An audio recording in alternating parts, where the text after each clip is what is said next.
Howdy, folks. I am Doctor McFarland. Let me bring my microphone up here.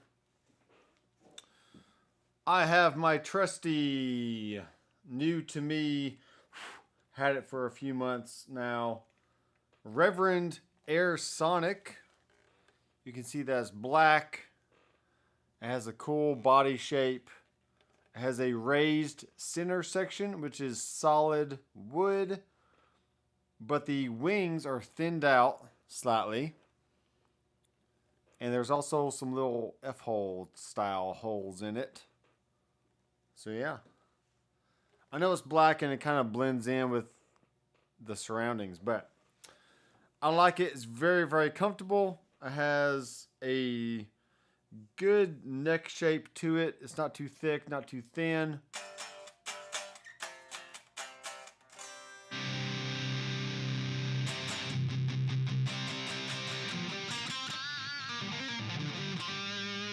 Alright, I'm going to make a new rig here. Actually, what I'm going to do first is, I'm going to save that. It's fine. Alright, so if you're new to HTS rigs, that means this is a monthly live stream where I build Headrush rigs right here in front of you, live. And you can either choose to grab your Headrush, whether it's the pedal board, gig board, MX5, or the new Headrush Prime, and you can follow along as I build these rigs, and you can make the rigs yourself and learn something new, possibly, hopefully.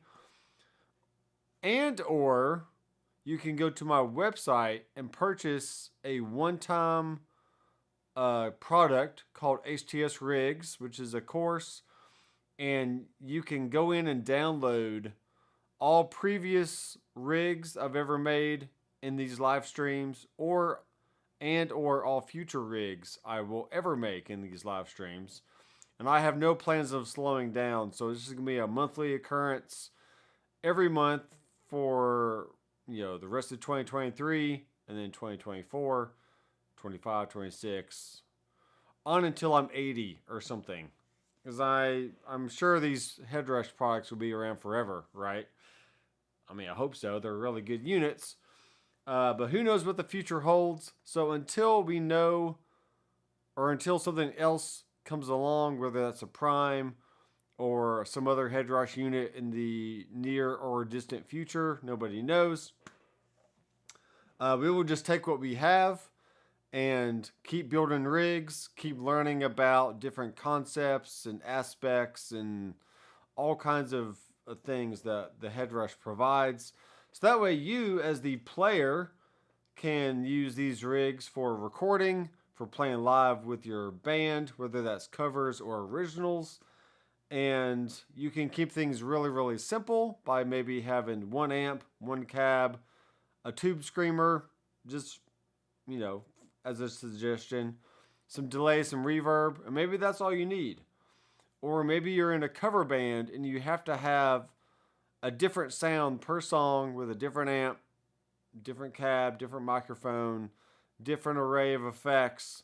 So we're here to learn, help each other, and if you want to help support what I do here on YouTube and on my website, go to my website and buy the HTS Rigs course for $20.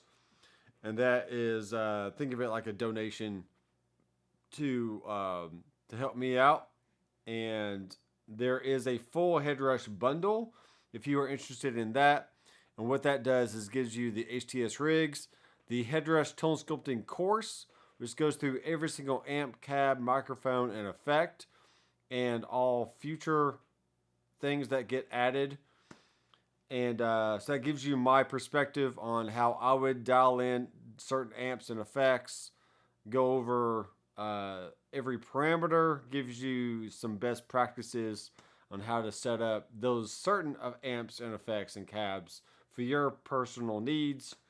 So it's just a great tool and a great resource to help you learn and just know everything you can about digital units and how these apply to the real life counterparts, whether you actually own a Fender Deluxe or a Marshall JCM 800, or you're wanting to learn how to mic speaker cabinets. Maybe you got an SM57 laying around your studio or your house or your band rehearsal room or something, and you're wondering, hey, where's the best spot to put this microphone?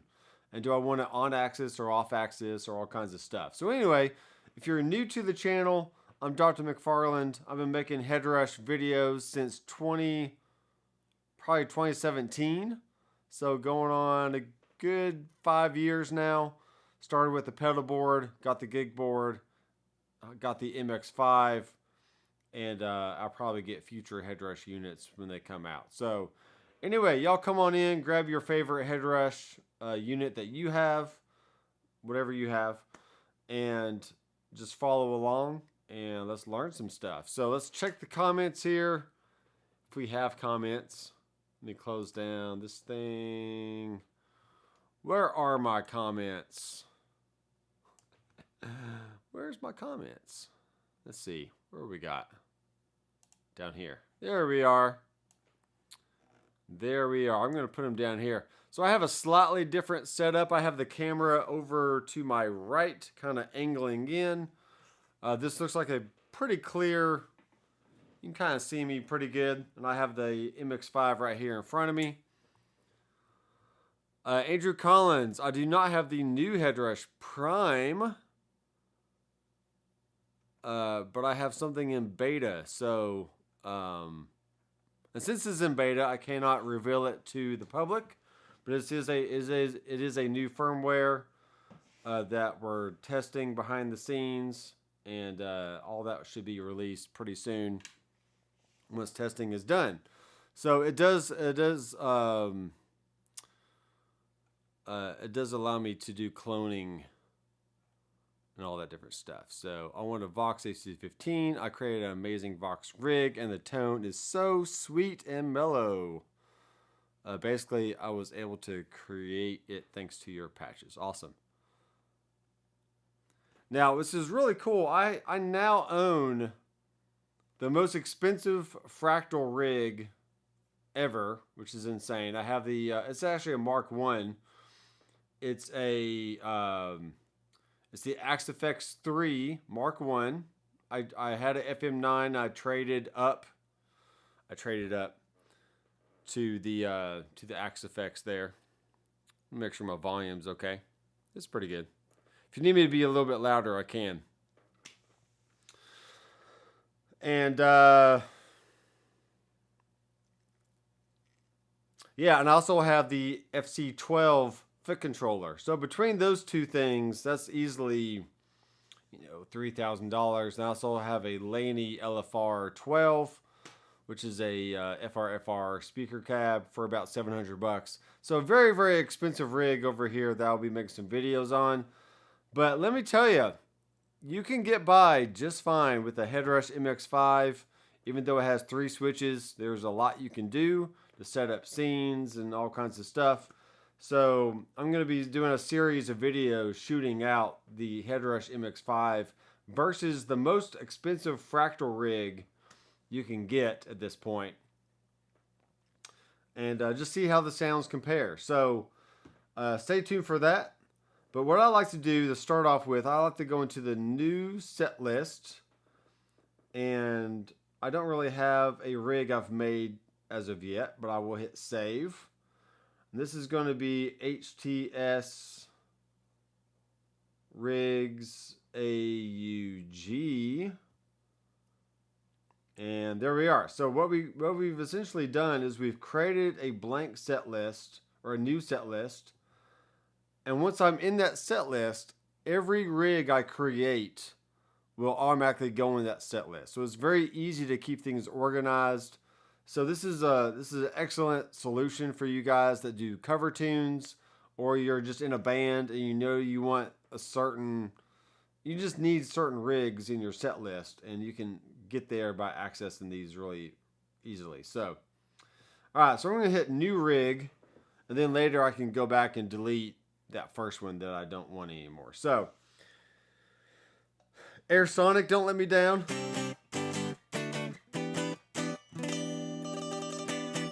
Let me go ahead and tune real fast to show you how the tuner works. I think it works fairly well. If the red mark is going to the left, you're flat. If the red mark is going to the right, then you're sharp, as with any tuner. And once you're pretty much consistently in the green, then you're in tune. All right. Now at this point, I can bring up my volume a little bit.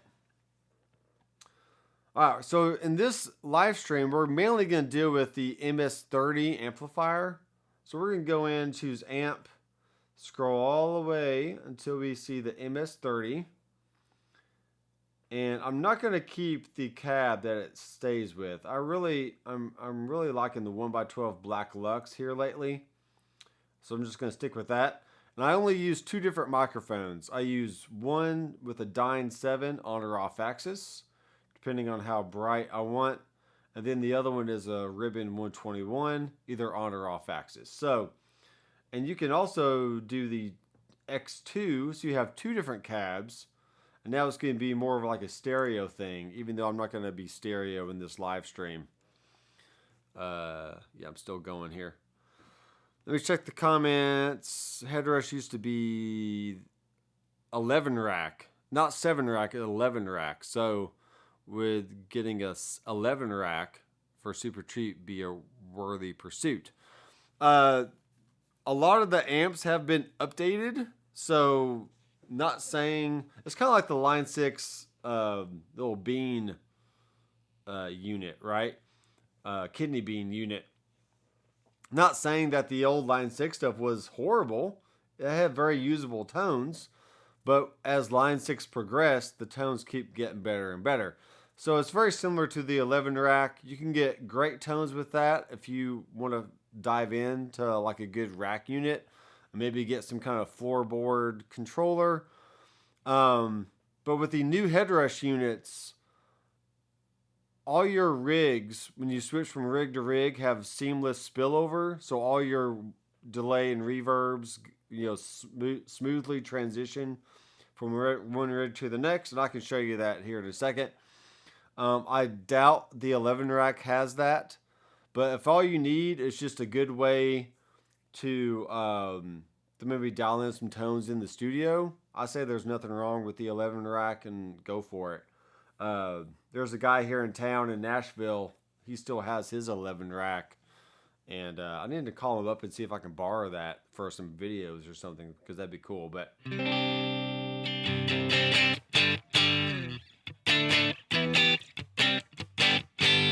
all right, so far we're just going to deal with one cab here.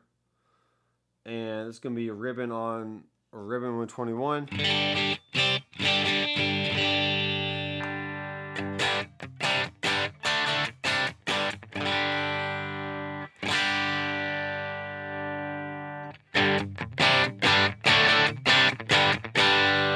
I'm just checking my volume. And I will actually show you my screen now, because I can't believe I weren't. All right, so here's the MX5. Here we go. Here we go. So my vision for this stream is to get some clean tones, some crunch, and some lead, all from the same amp. So this is what we're going to do. We're going to go in, and first of all, this has a, let me move the mic over a little bit here. Let me move it down. Yeah, that's pretty good. All right, so this has a cut feature, very much like a Vox AC15 or a Vox AC30. So as it's fully counterclockwise, it's the brightest it can be. Then as you bring the cut clockwise from left to right, it's going to start getting darker and darker.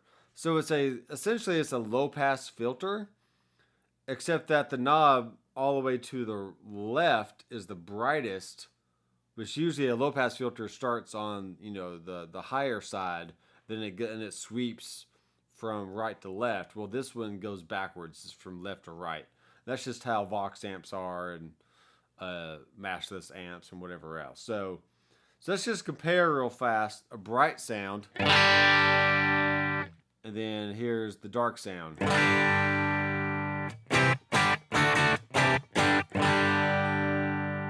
and that's pretty good. I am on a bridge pickup, which has a little bit of heat to it. Not too much heat, but just a little bit. I can also go to my neck pickup. And these pickups look like humbuckers, but they are actually P90s.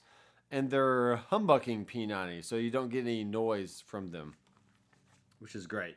Let me get my strap moved out of the way. All right, I'm going to stay on the neck pickup for a bit.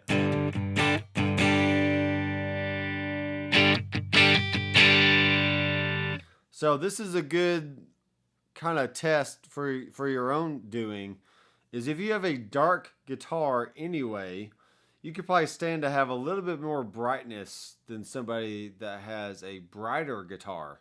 So just depending on what you have, let's keep the cut at 0 and let's bring the treble all the way down and see what that does. Okay, versus the treble being at 50%. Okay, back at 0.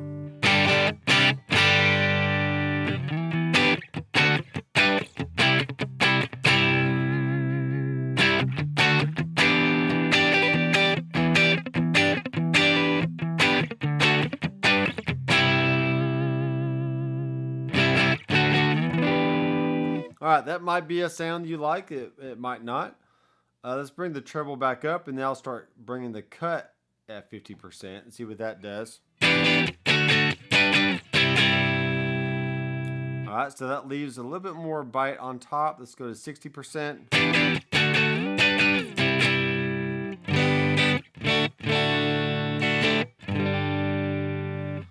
I like that. Let's go to our cab and put the mic on axis.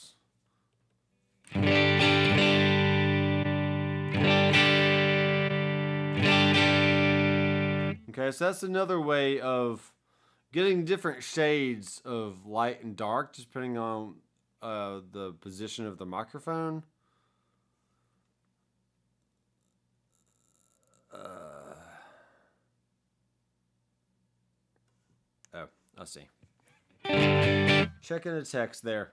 Alright, so far all we've really done is just messed with a little bit of EQ on the amp and mic position and mic choice. For me, the more gain you have, the less bass you need. So as we start dialing up the gain knob, or the volume knob in this case, because you only have a volume and a master volume, I'll probably start bringing down the bass a little bit. But for now, it sounds pretty good as it is. And this right here is a good clean tone. If I put it on the bridge pickup... Oh. Ho ho! Weird. I gotta check this here. So that bridge is a little hot and is pushing the amp too much. So I may want to bring down the volume, maybe to around 34. But be careful here, because if you start bringing up the master volume, you could be introducing some power amp distortion, which you may not want. And since Headrush does not have a separate volume for each amp model, like a master volume outside of its own circuitry, I just can't simply bring up the overall volume on the amp. I have to go to my main output and then check and make sure that I'm hitting around that 0 mark. And I am well under the 0 mark. So let's bring this up about 3 or 4 dB. A bit more.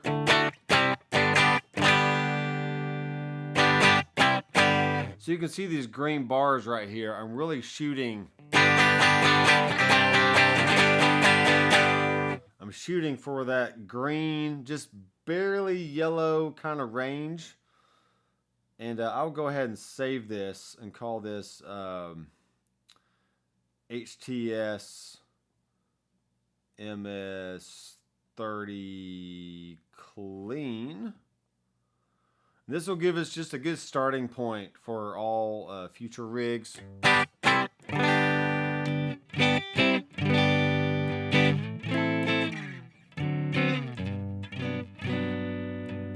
Let's check the comments here. No comments, no comments. All right. If you guys want to chat it up, more than welcome to, but let's keep going.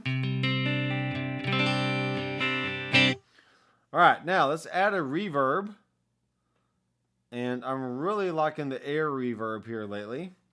And we can do a studio, just for example. We can change the size, the time, and the mix.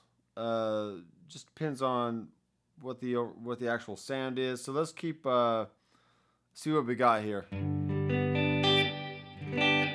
Okay, pretty good. Maybe bring the time a little bit more.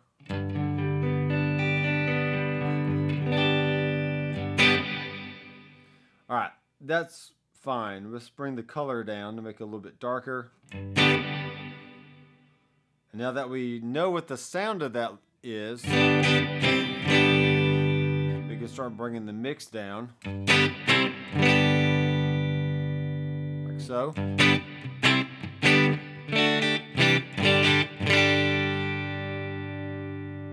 we bring the size down.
That's just a good overall clean tone. I mean, it sounds good to me. And I'm fine with all that. So now let's go to Dynamics and let's bring in my trusty Dyne Comp 3. I do have a Doc Comp preset that I've made. And just for anybody who's new to the channel or new to Headrush, you can store any preset that you want of any amp, cab, or effect just by going into the block editor, and you just do that by tapping on the block itself. And now when you hit save, you can either save the current preset or blow over it, or you can save a new preset and call that, you know, Alan Collins' favorite compressor or something, whatever you want, right? Sorry, Alan, or Andrew Collins for calling you out, but there you go. Curtis Chavez, is it any more difficult to use the small Headrush versus a larger Headrush? What's the biggest differences? The only differences, Curtis, is the actual size and the output options. Obviously the switches, there's less switches on the MX5, but both as far as sound and ease of use are exactly the same. I would say the MX5 has a slight disadvantage because it does have a smaller screen, and sometimes I find myself having to get a little fidgety with the screen and double tap things or triple tap just to make sure my finger hits the right thing. But other than that, once you get used to it, I would say all the Headrush units are equally very easy to use, and they all sound exactly the same. which means if I build a rig on the full-size pedal board, I can use the same rig on the MX5. Or vice versa. If I build a rig on the MX5, I can either put that on the gig board, which is bigger, or the pedal board, which is the biggest. But the guts and the software inside are exactly the same on all three units. So and that's great because maybe you use the pedal board for like your big band stuff, but maybe you just want to use the MX5 for like small practice gigs or practice or whatever you want, and you don't have to worry about a rig you made on the pedal board not being compatible with the smaller unit. And that's not true for the fractal stuff. For instance, the FM3 is about a quarter of the CPU that the AxeFX3 is. So the FM9 is about half the DSP. The FM3 is about a quarter of the full amount, and then obviously the AxeFX3 is just the full gamut. Like you get a lot more DSP and CPU usage. So you are limited the smaller you go in the fractal world. But for Headrush, there's no limitation on sound or how many elements you can have within a rig, because you are limited to 11 blocks on the pedal board, gig board, and MX5. Now on the Prime, you have 14 blocks, so you technically have more blocks to do stuff with, but it doesn't mean you have a huge advantage getting a Prime versus an older Headrush. It just doesn't matter. So I hope that makes sense.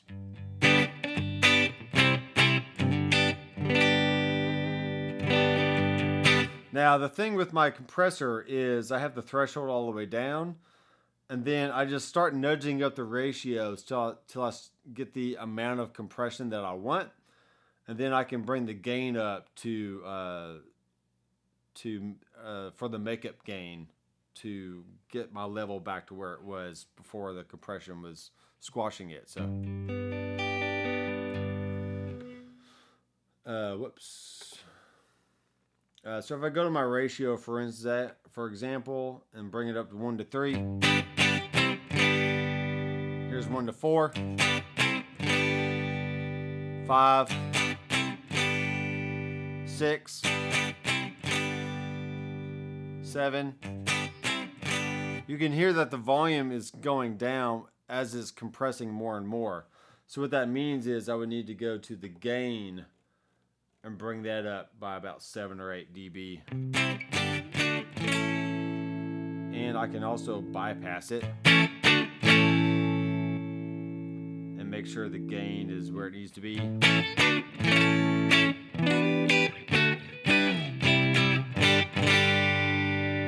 And for some people that might be too much compression. So you just gotta, find that area where you got the amount of compression you want, but you're not compressing too much, or just whatever. Usually like 1 to 3, 1 to 4 is a pretty good amount. I'll bring the gain back down to about 7 or 8 or so.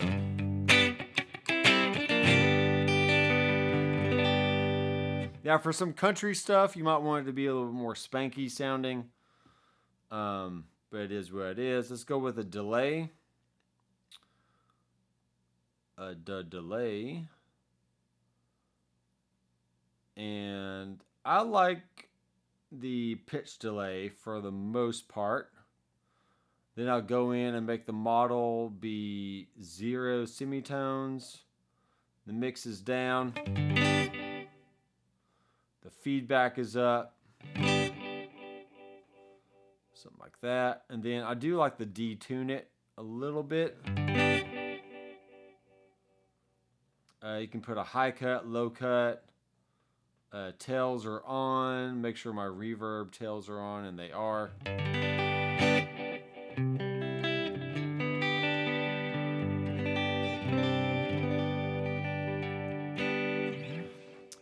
Andrew says, if you need 14 effects in one preset, something is terribly wrong. Jordan Job is in the house, folks. Let's give him a hand. We got it. Yes. Don't worry, I've arrived. Andrew makes a good solid point. I mean, I rarely need more than 11 effects. But if you look at the Helix routing option, I mean, you could have 2 amps, 2 cabs, multiple drives, multiple reverbs. I mean, you can do a lot in the Helix and possibly get more than 14 effects in there. You know, I'm not sure, but you can get more than that. So yes. But with the Headrush, you are limited to a certain amount of routing options.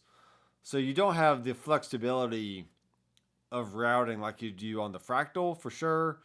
And the Helix and the Quad Cortex has a little bit more flexibility on the different rows and DSP cores that you can add. You know, maybe you want your compression and pre-effects on line 1. On line 2 can be your amps and cabs. Line 3 can be your reverbs and delays. You know, stuff like that. So there's arguments for everybody, especially if you like to have the kitchen sink kind of preset to where you just have one preset with everything.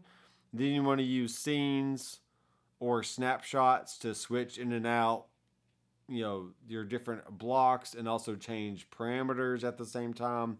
You know, there's arguments for reasons why you would want 14 or more. We're not saying you have to use all that. I mean, obviously. So.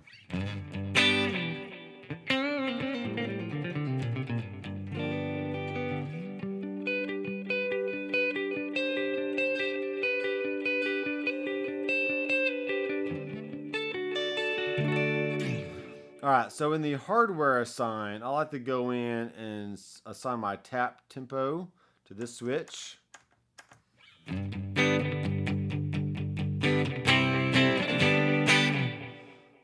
Probably want to make sure I have this set to maybe dotted 3/16, which is a dotted eighth.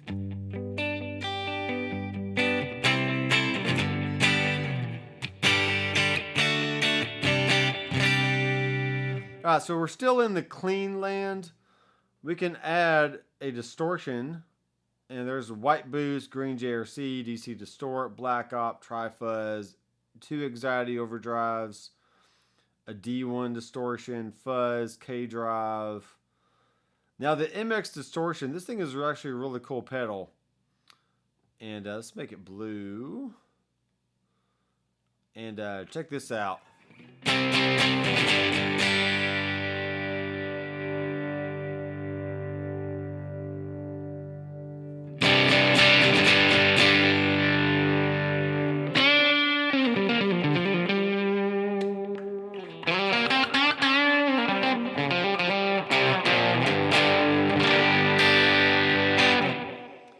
Not bad. We can bring the distortion down.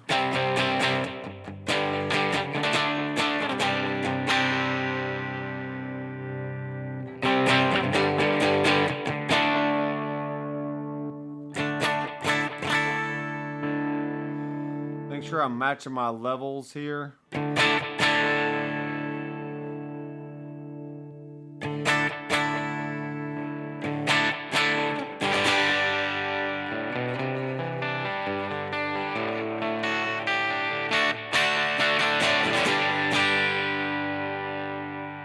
Alright, not bad. Let's go ahead and add in one more distortion. A good old tube screamer. Drive down, tone 50%, level all the way up. Like normal. Alright,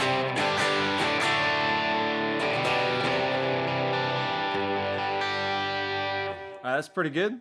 The guitar player for Alabama, Jason Roller, I'm pretty sure he's here in Nashville somewhere. And he's a Headrush guy, uses Headrush for all major Alabama tours, recording sessions, uses it for everything. Now, I do see on the Grand Ole Opry, when he plays there, he's using a Kemper. but they provide Kempers on stage for all the musicians, and they just load in their favorite rigs and profiles, and they just have them already there set up. So he didn't really have a choice when he plays at the Opry. So they kind of force him to use the Kemper, but everything else he uses Headrush, and he gets great tones. So I say all that to say, if you go to the Headrush website and download the Jason Roller Artist Pack, and while you're at it, you can go ahead and download my Artist Pack for free. They're all for free. Just go download all the Artist Packs and try them out. They're really cool.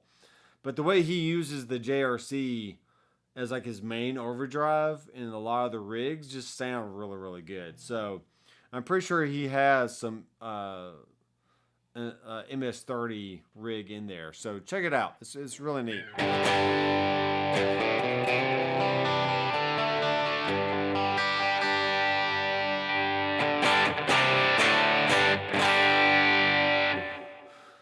And one more for good measure for those people that just really like overdrive stuff. Here's the Anxiety Overdrive. We're bringing the volume down. For some reason, I think the level is just way too hot on this pedal. And because I usually have to have the level about 8 to 11 or 12 just to get a good unity gain. And there's no way I'd ever want to have the level as high as this pedal can provide. So yeah,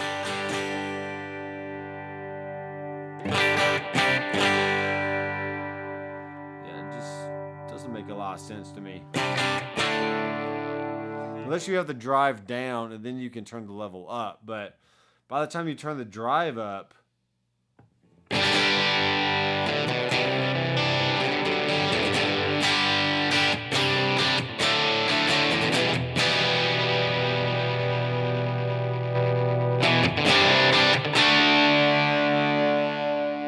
you gotta overcompensate with the level back down. And this pedal also has a low pass filter for the tone knob. So all the way, but this is opposite. So all the way clockwise is the brightest it can be. And as you bring it counterclockwise, it starts getting darker and darker. So 50% is the default setting, so let's leave it around 30-ish%.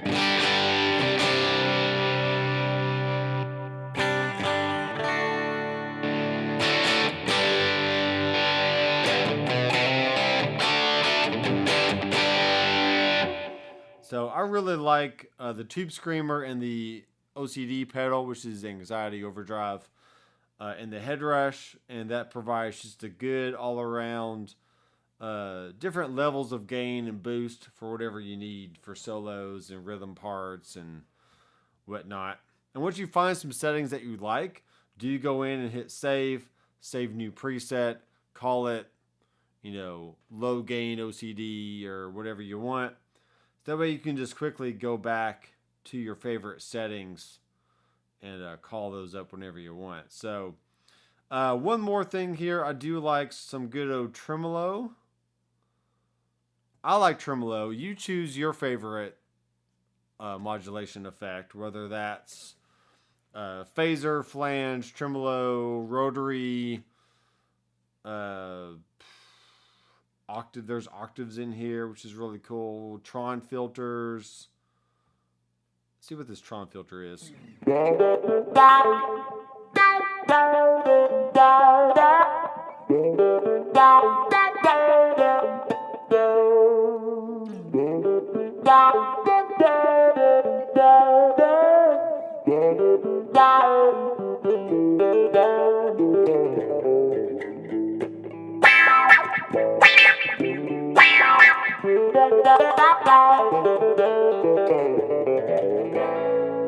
Now, usually those kind of filters I like before the amplifier and even before all my dirt. So but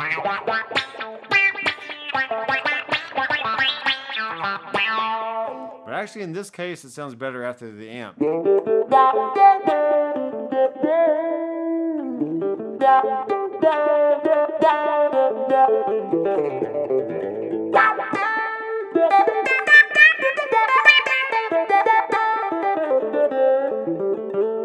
Cool. I like the Tron filter. Let's leave it in. And let's do the trusty old tremolo here. Now, some amps already come with tremolo built in, but in this case, the MS-30 does not. So I will have just something, and I'll make it non-syncable. Put the rate about 4 to 5 hertz. Maybe bring the depth down a little bit.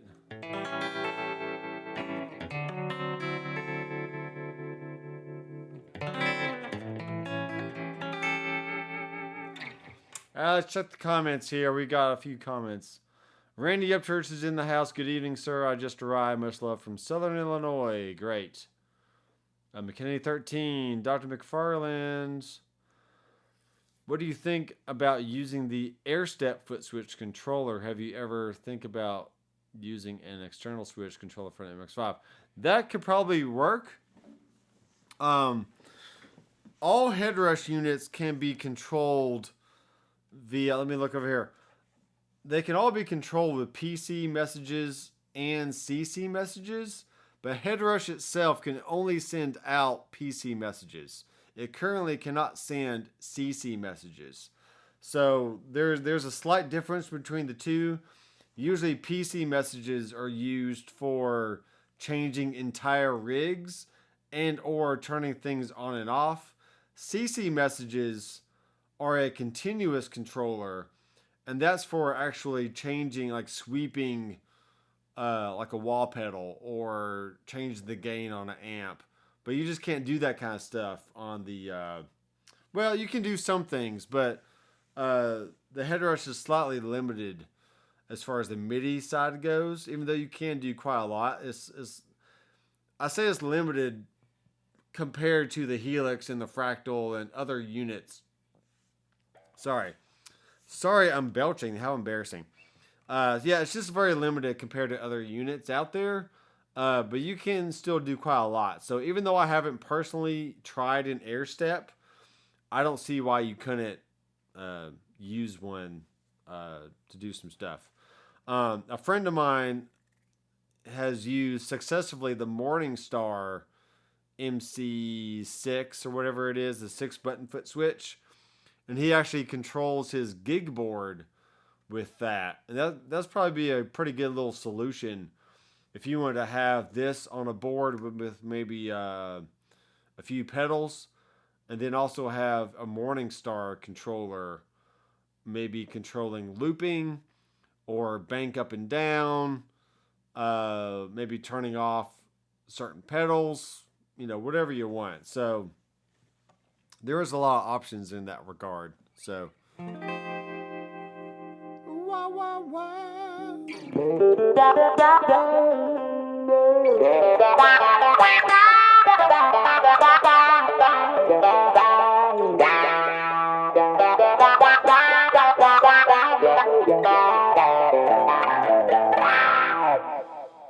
Filtertron, who knew? Let's go check the comments here. I'm thinking about it because I found the MX-5 too narrow for the feet. Too narrow for the feet. Yeah, sure. I can see that. That does not sound good, at least through the phone speakers. I don't know which one you're listening to.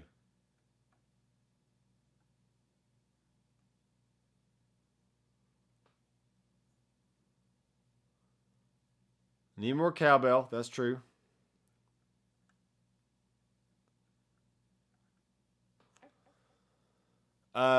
Jordan Job says, I miss my Headrush some days, but for live, it was just never right. I recently tried an ABY switcher on Class D modelers for a stereo sound because I hadn't seen anybody really do that before. Yeah, that could work. Aaron Short is in the house. I play Solid State now. I know you do because that's the best.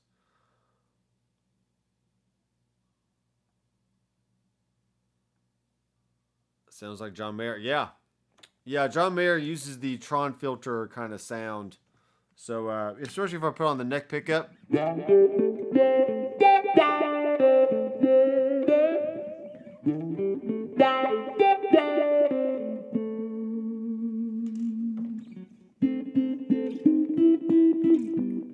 See.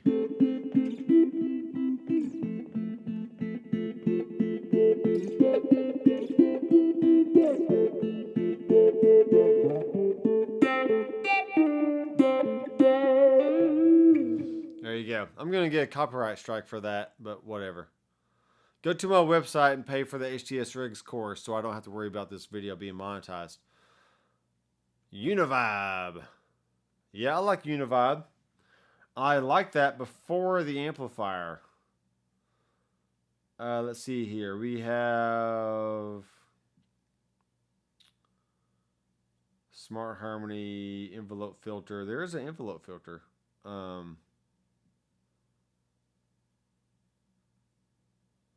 Vibe phaser.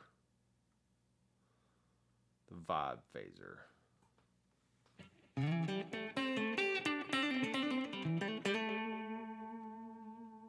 Yeah, that's up. I need to bring the rate up, maybe the depth.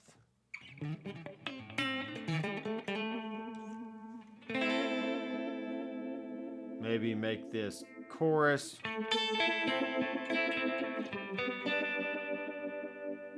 Slow the rate.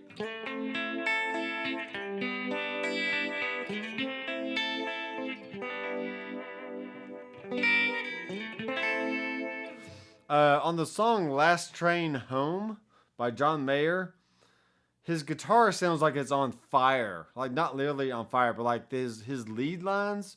He has a cool either a vibe or a chorus or something on his guitar that just gives it that movement and that cool, just like vibey, chorusy kind of sound. So it's just neat. So I've essentially filled up all the 11 blocks. And good thing I don't have 14 because I would fill those up too, right? But basically, at this point, I have a clean amp with lots of different drive and modulation options. So what we can do, we can go into hardware assign, and let's say I could set up some scenes, but I don't know if I want to do that right this second. Let's go ahead. All right, so we're gonna make all these. We're gonna make these two at least be scenes. So I'm gonna go in and toggle.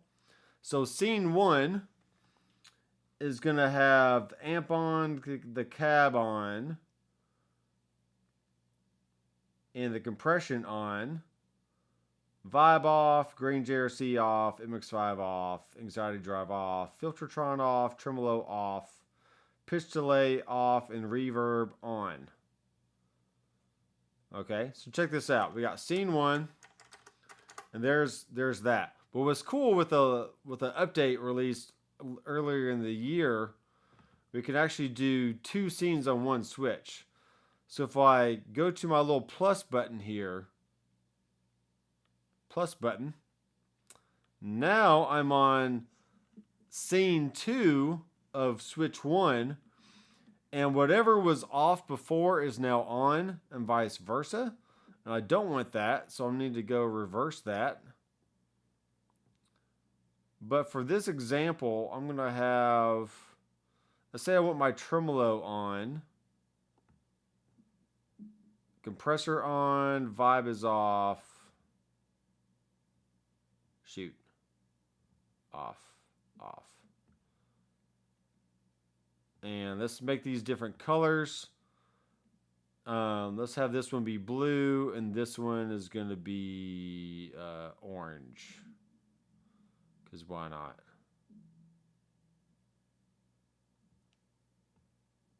All right, so blue is my clean sound. Then orange is my clean sound with tremolo on. So that's pretty cool, right?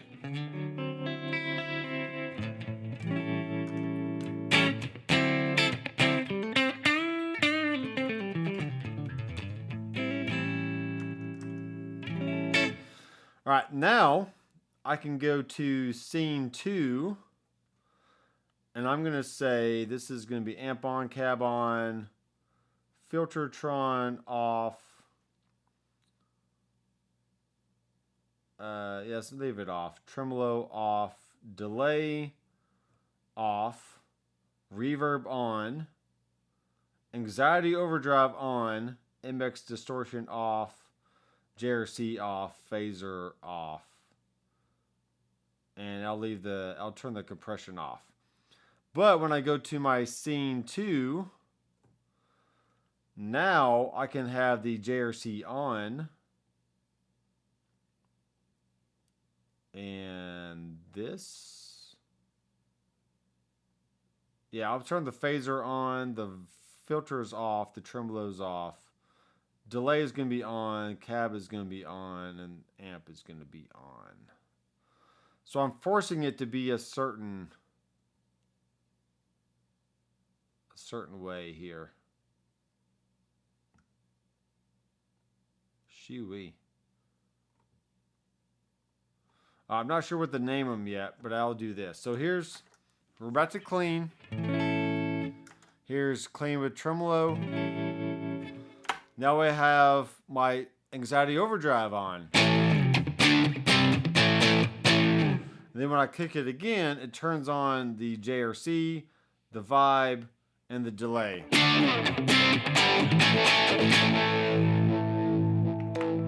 So in one rig, I essentially have 4 different sounds I can call up. I could have 6 different sounds, but I want to have one of them for my tap tempo, because that's just the way it is.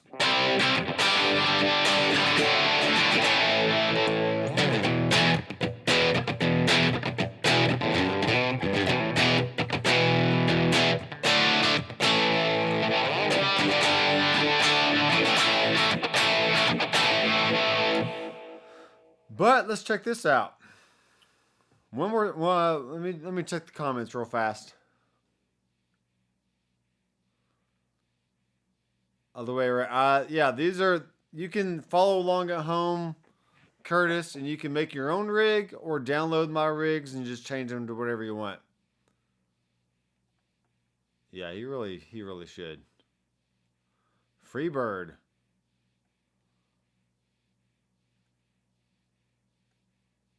All right, Jordan, you have a good night, okay? All right, I'm going to go to assign vibe phaser, and we're going to turn the depth off. And this is on B.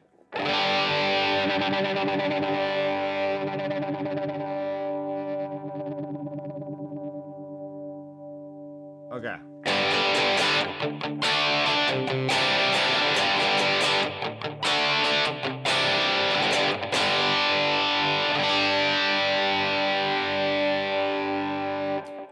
Very cool. I like that. Let's change the range though. I'm gonna have the heel be my higher percentage, and then the toe is going to be my lower percentage.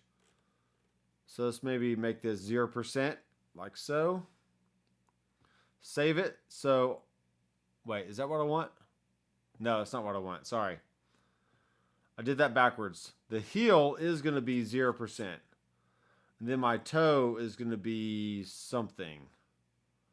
Whatever this is. So here's without.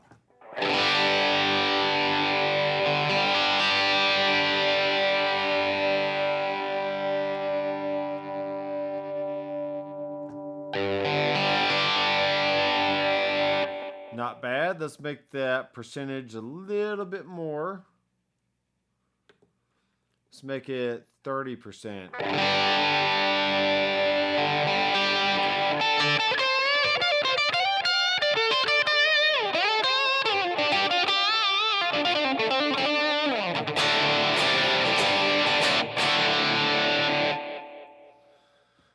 Cool. All right, so that just means that means this.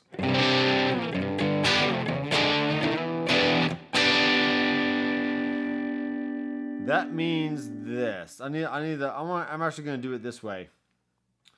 I'm going to edit this to where it's no change.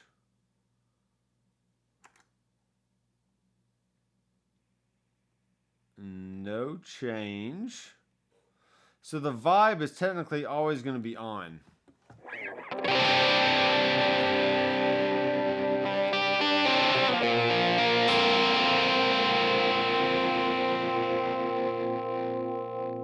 But my rate's too much.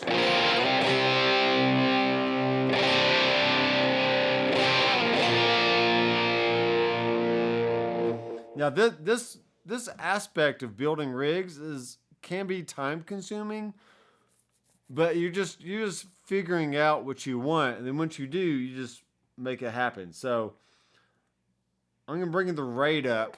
I'm gonna bring the depth up a little bit.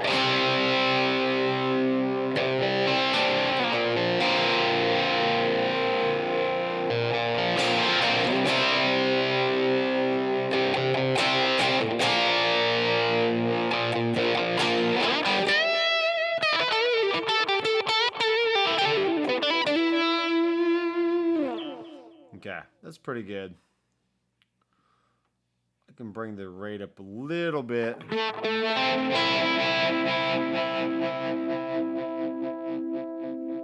Not too much.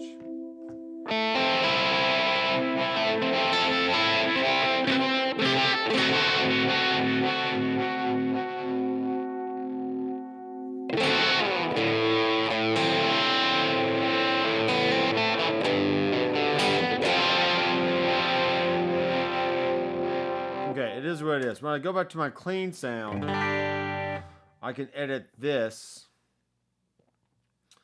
to say this is going to be, it's going to be on, and it's going to be on. Same thing, so.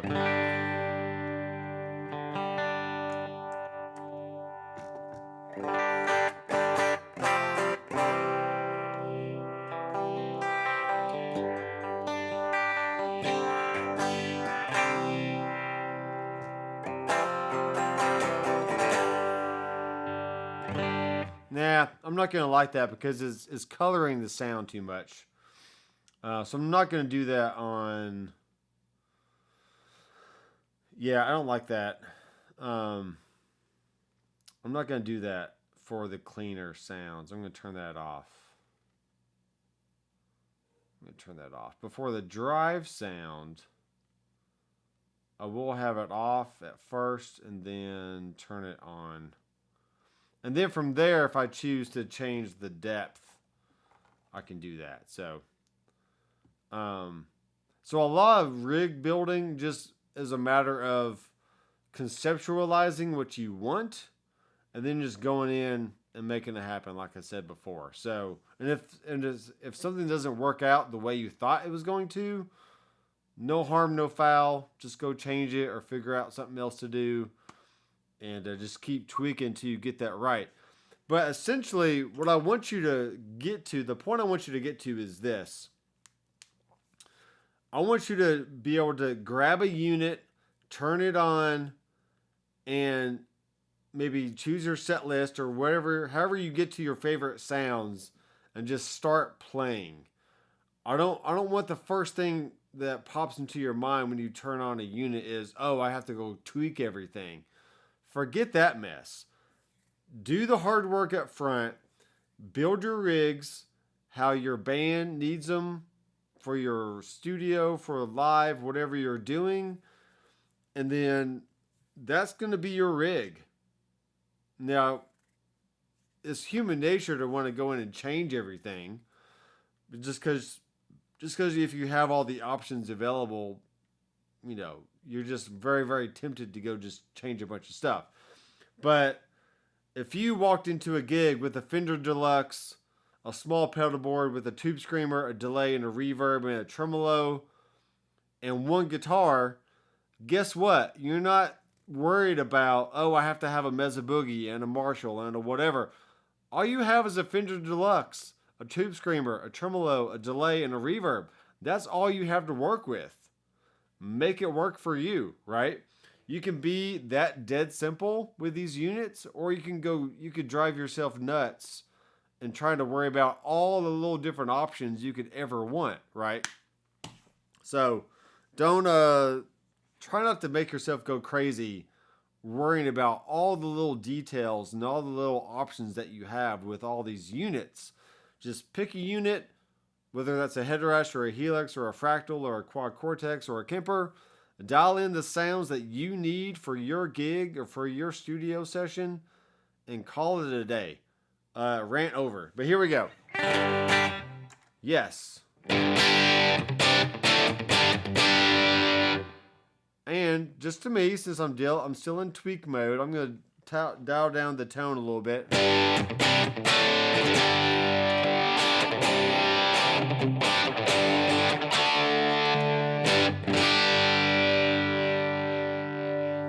All right, cool. I like that. So now, let me check the comments. Kyoki's in the house. What's up? Anaha. No idea. Anaha. Yeah, okay. I like that you use many different modeler brands.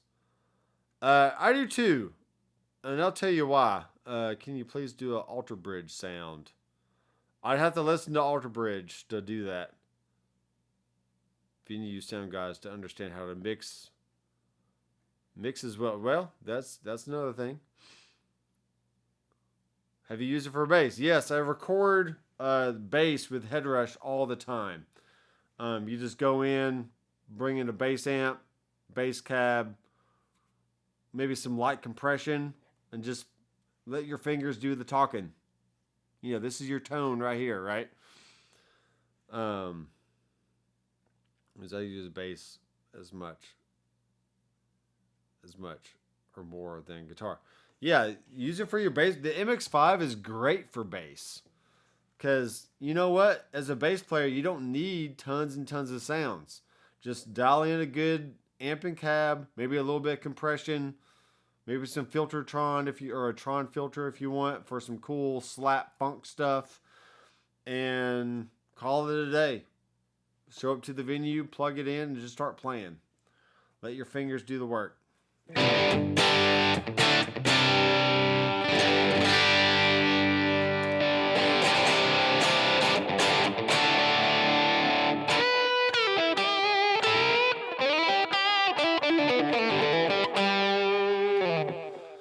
All right, cool. All right, so now what we can do is this. We can now save new rig, HTS, MS30, CR for crunch. And all we're going to do is go to the volume here and bring it up to about like 50%. And what that means is we're probably going to have to go to our output and make sure we're not going into the yellow too much. So let's bring down our rig volume here.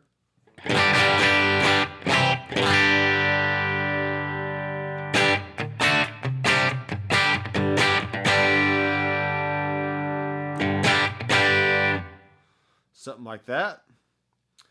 And now I can use switch 1 to switch my views.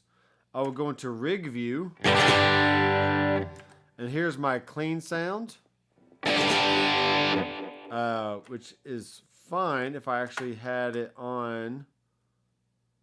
Now the last scene that you were on is what's going to be saved when you go to a new rig. So you want to make sure if you want to be on clean, it needs to be on the clean sound. Crap. All right, there we go.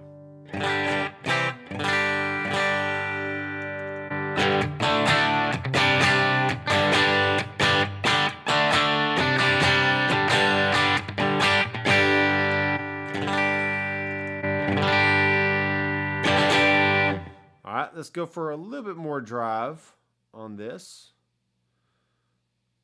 And maybe the bass down a smidge.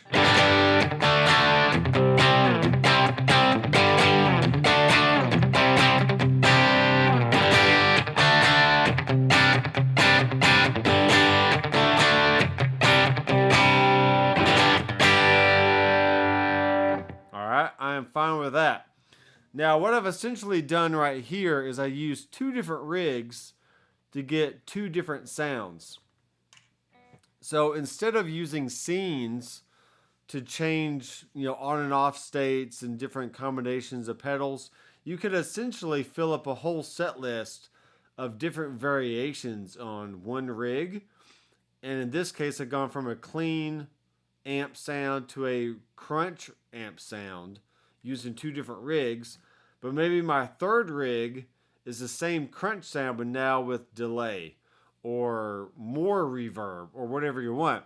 Because when you switch rigs, you can actually change all the parameters of all your blocks and also switch out different effects on different blocks. So if I didn't want to have my vibe phaser in every single rig, I can make that be something totally different, like a flanger or something. So let's do that. Let's actually go into my set list here. And let's edit this. And I'm going to X out the how do you feel, because I don't want that anymore. We'll save the set list. And now I have 2 rigs on 2 switches right here. So this is one rig, and here's my next rig. Okay? Now, if I go into hardware assign, I can also color each one of these rigs something totally different. So I could have one be blue, and this one can be purple, for instance. Save that. So now you can see that it turned purple. So here's a blue rig and a purple rig, which is cool. Let's check the comments here. How do you set your EQ? Doc, where can we get a HR shirt like that? I've had this Headrush shirt for a very long time, probably about 3 or 4 years now. And I did get it straight from Headrush. So as far as I know, they have a swag shop. You can just go buy one for them for probably around 25 bucks or so. But yeah.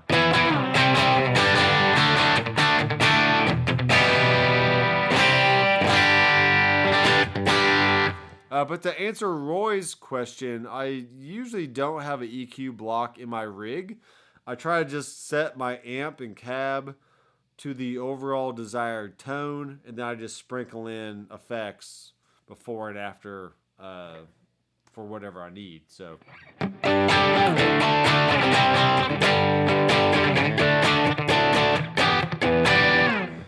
So for example, let's say I want my reverb to be a little more dry.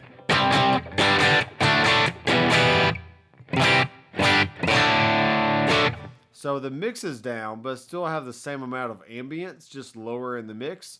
And then when I go back to my clean sound,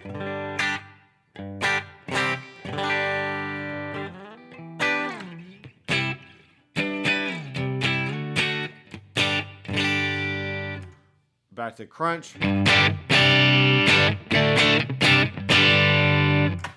Let me actually check the output.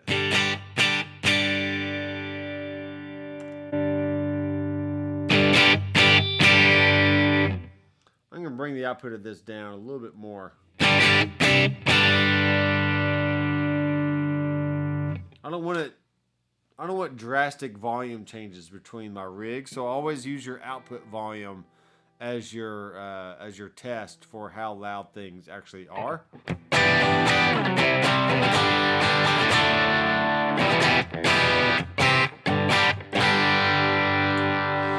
Okay. Now, technically, I have HTS MS30 CR or HTS MS30 as my set list name. So if you wanted to go in and say rig 1 is clean, rig 2 is crunch, rig 3 might be something like save a new rig. We'll call this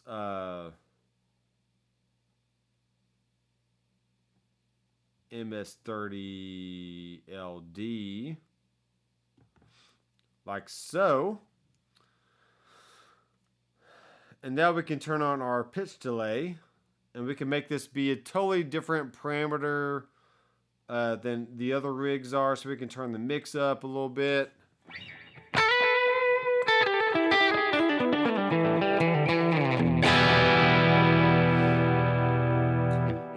also go to our amp and we can crank the heck out of it.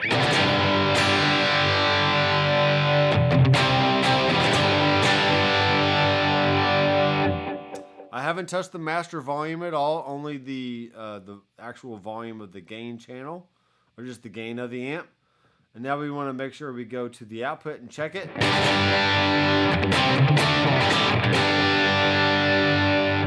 Okay, that sounds good. Let's actually go to the cab.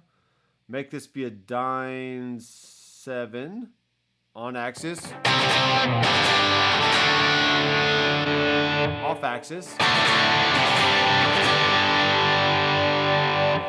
Alright, so now I've raised the gain of the amp, and I've also gone and changed the microphone that's on the cab, so it naturally has less bass response and more top end bite, which will make it a good contrast between our clean sound, which has a ribbon mic on there, and it's currently on axis, but I could make it off axis if I wanted to. So.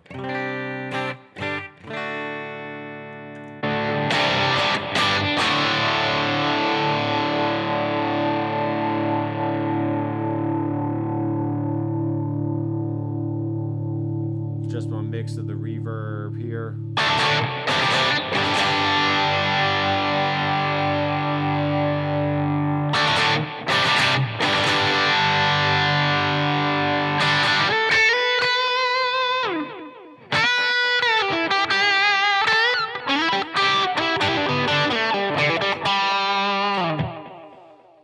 Alright, I could actually change the delay entirely. Just because I can. And let's do a Dyne delay stereo. And we will change the mix. We will change the ratio.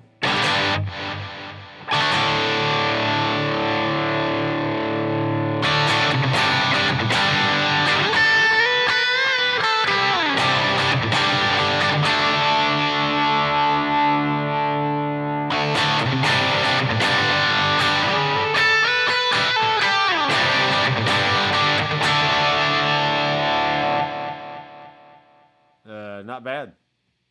So we got that sound.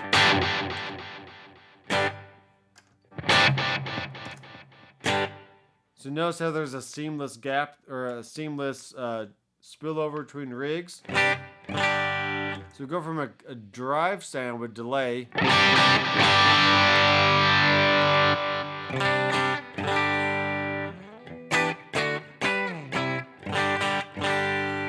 not bad.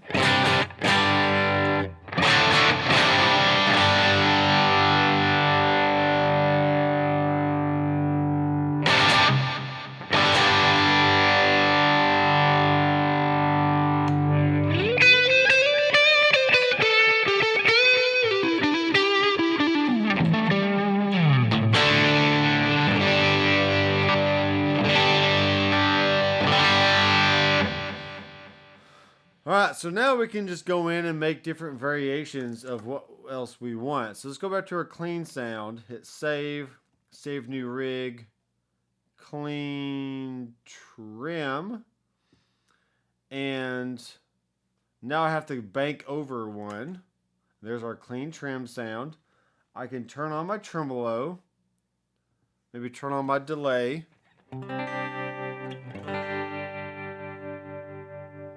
Maybe we bump the volume of our rig a little bit. Like so. Bank back over.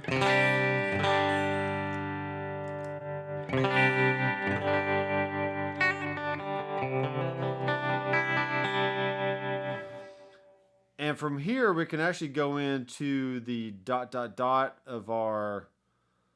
of our rig, and we can change the order of these, and we can also say MS30. So maybe we want another clean tone in here, like so.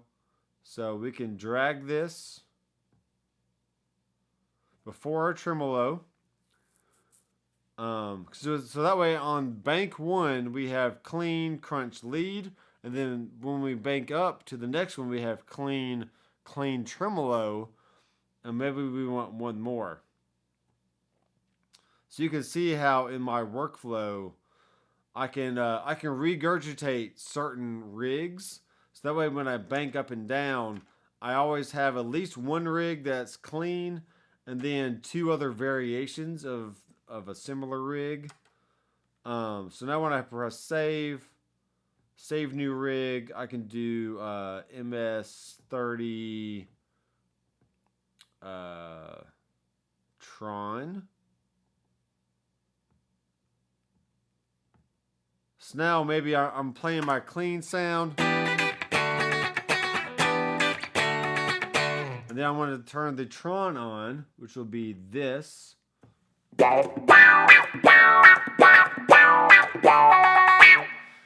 Okay, and I might want to adjust that a little bit. So let's make the mix a little bit more or less.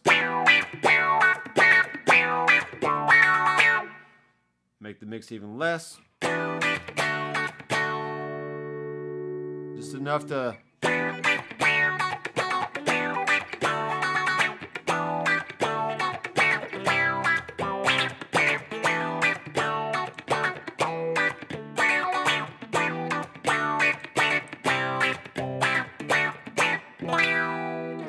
Cool.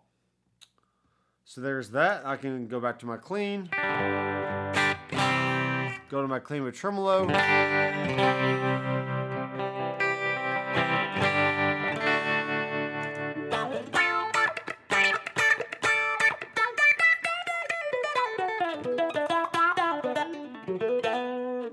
Check my output. Maybe I want to boost my compression a little bit.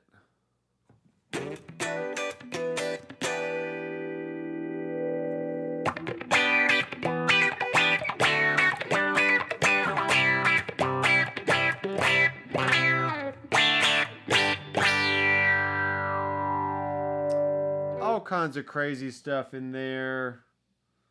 Yeah, I like that. It's a good sound.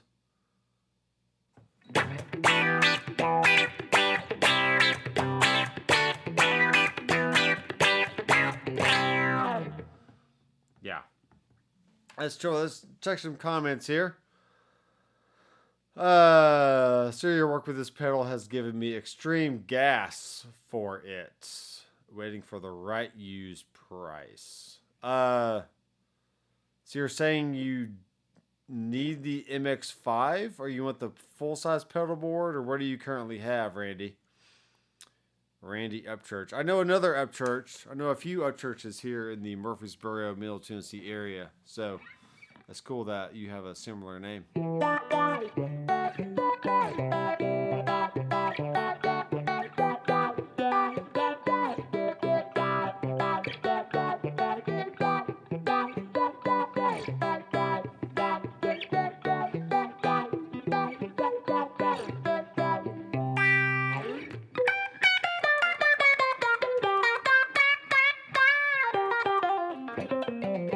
Now I know the Peter Frampton song.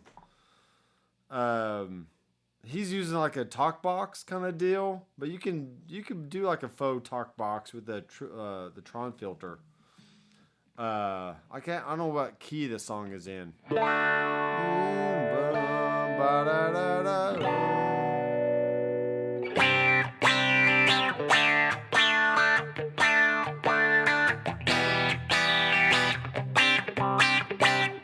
No. It's a nice tremolo sound.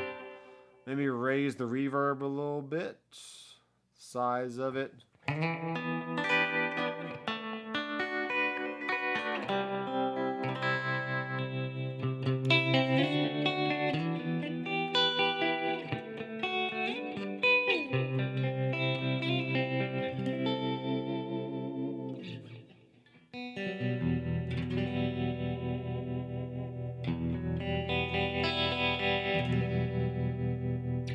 Ooh, yeah, that sounds nice. Save that.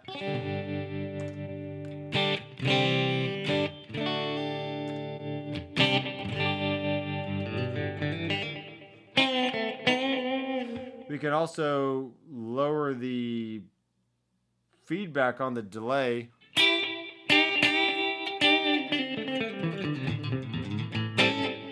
And maybe you want to have this be not synced.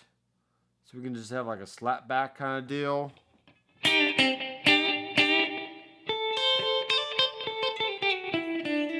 Whatever you want to do.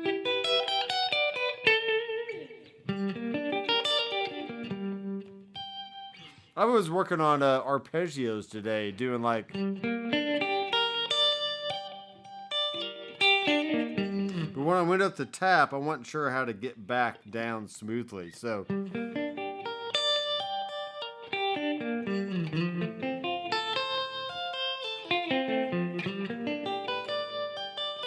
Whoops.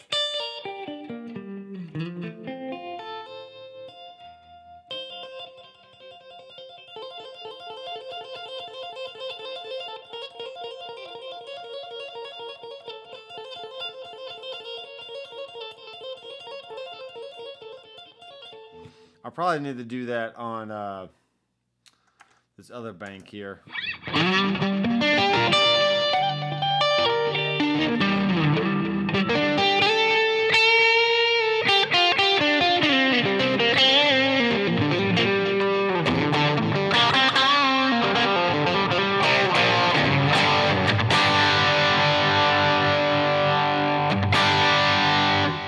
That's a little too loud there. Let's bring that down a smidge.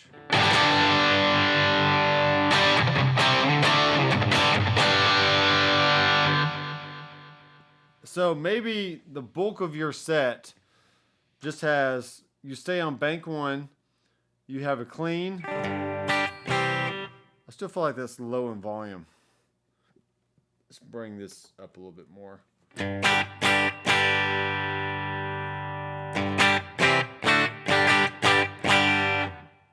Something like that. And then we got crunch. It's for a rhythm sound, and then your lead.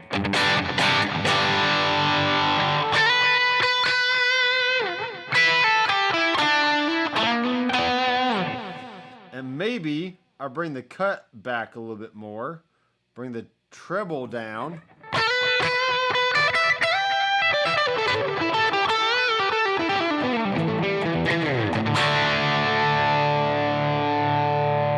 Maybe.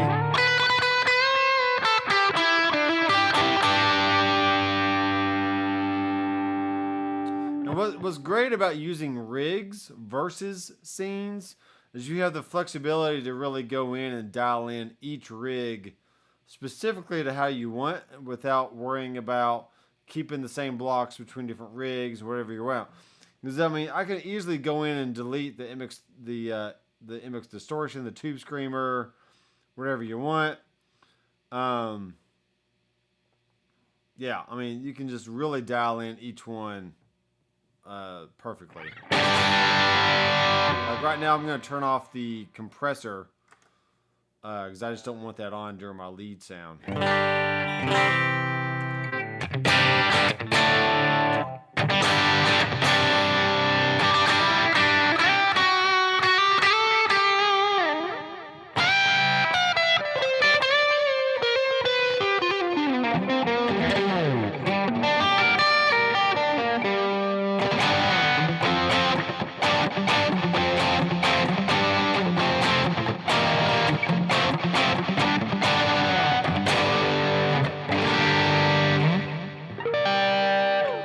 Cool. I love this guitar, by the way. It's really nice.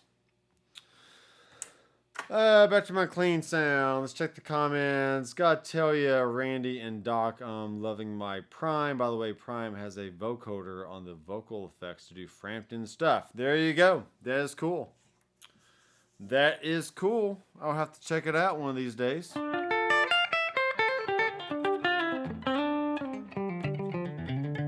Not saying the Prime isn't great. It is great, and it's a very, very cool unit. But you can still do a lot on these older legacy Headrush units. The MX5s, particularly, just tons of great tones in there.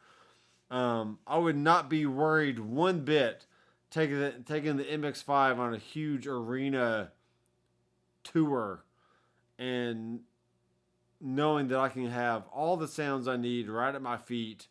Just swap between the different rigs. Bam, bam, bam.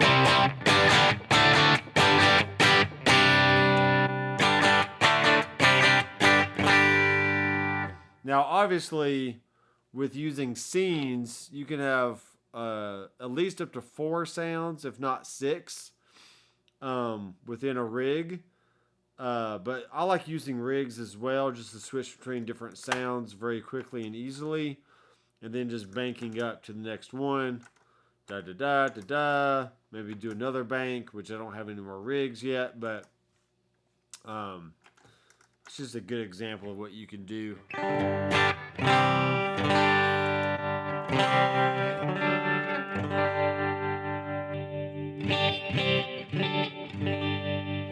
Let me grab another guitar real fast, and we'll test these tones with something slightly different.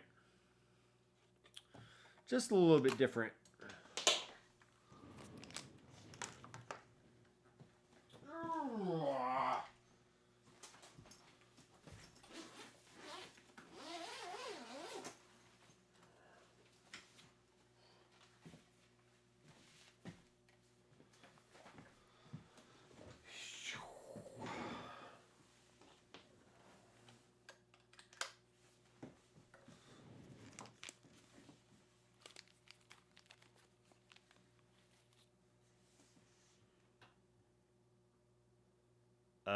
All right, 10 viewers watching right now. Give me some thumbs up on the video.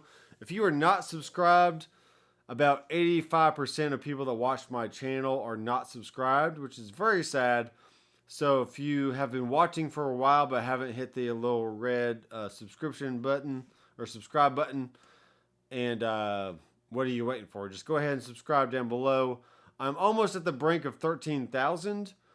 And I'm not buying another guitar until I hit 25K. So I'm gonna, that's a promise I made to myself. I don't need any more guitars at this point. I might get a few pieces of studio gear on and off until I hit 25K. But no new guitars until 25K. So please, I don't need a new guitar.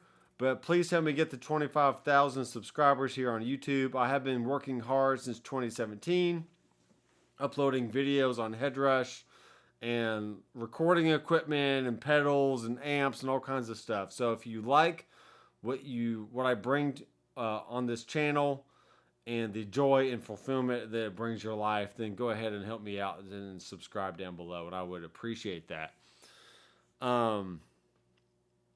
So using these Headrush live is great. Yeah, Roy, Headrush is great, man. Nothing wrong with Headrush.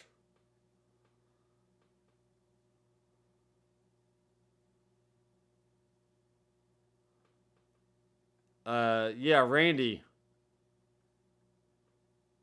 MX5 is awesome. You can do a lot of stuff with the MX5. All right, so this guitar right here, this is my Kiesel Aries neck through, which means it has a neck through design, and it's a HSH pickup configuration, and it's got a nice trim on it from Hipshot, which is cool. It might have slightly hotter pickups than the other guitar. I don't know if it's hotter, but these are definitely true humbuckers instead of just P90s.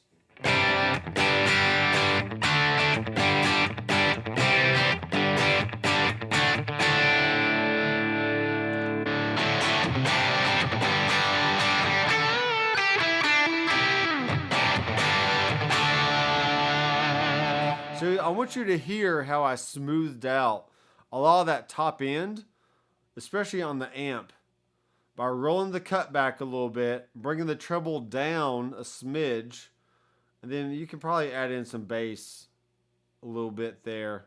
But the volume on this amp is all the way up.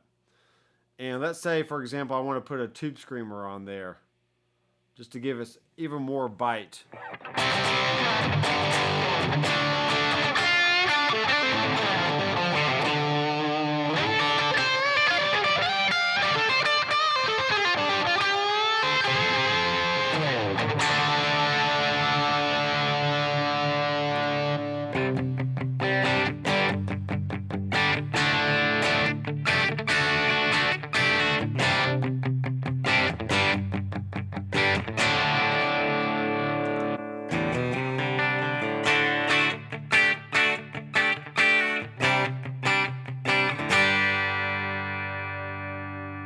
Cool beans. This is really good.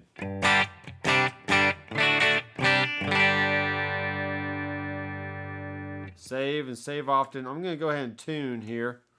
New guitar. Always want to make sure you tune. And when you have a trim system that's kind of floating, you don't ever want to set your hand on the trim as you're tuning, because you could be bending the notes up or down. So just make sure you kind of keep your hand off of the bridge as you tune. So that way you don't mess it up. I mean, you're not going to hurt it, but you're altering your tuning once you rest your hand on the saddles there. So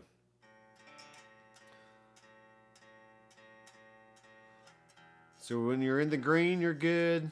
If you're to the left, you're flat. To the right, you're sharp.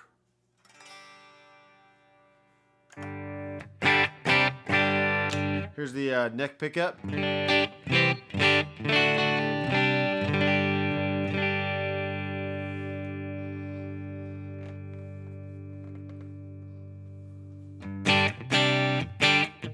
That doesn't help. I was trying to get the trying to get more light on my guitar. Look at that. Look at it. So pretty. It's so pretty. I do love this thing. It's very nice. I do have a 7-string from Kiesel that's currently getting fixed, because there's a blemish on it when I got it, and that just wasn't going to fly, so I sent it back, and they're fixing that.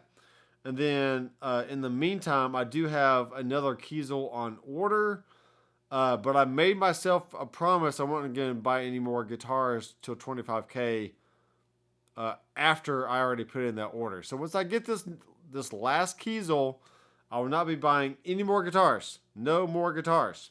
I promise. I promise. Scout's honor. Three fingers. Scout's honor. I'm an Eagle Scout, so that's right. I'm legit.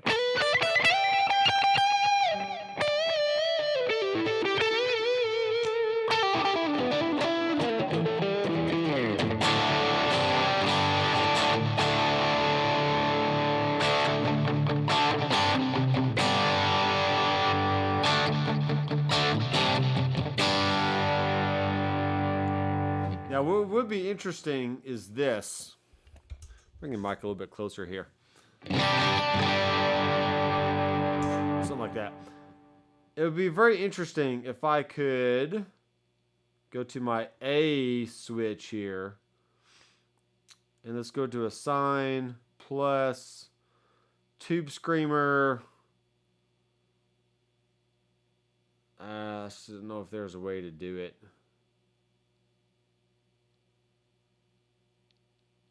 Really not a good way. I can probably do level. Go to range.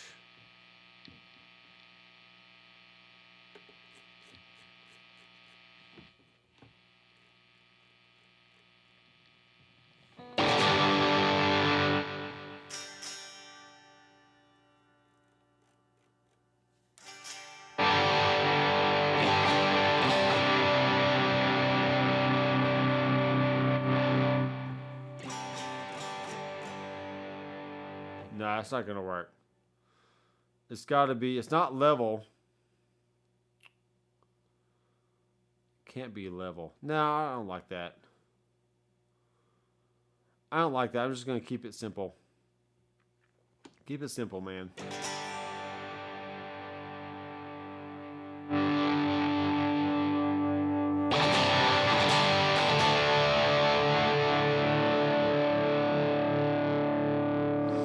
All right, so at this point, let me know what else you would want to see in the stream.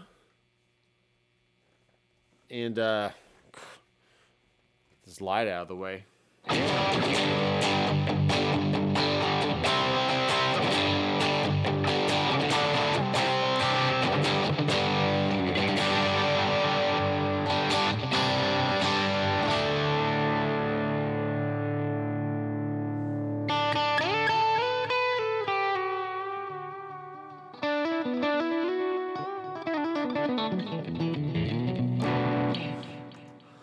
Because honestly, with an amp like this, you're either going to have it clean, a little bit crunchy, or you're going to have a full-blown lead sound. And there's just not tons of other variations you would actually want. Unless you just wanted different modulations, maybe some different overdrive effects in the front, phase, flange, stuff like that. But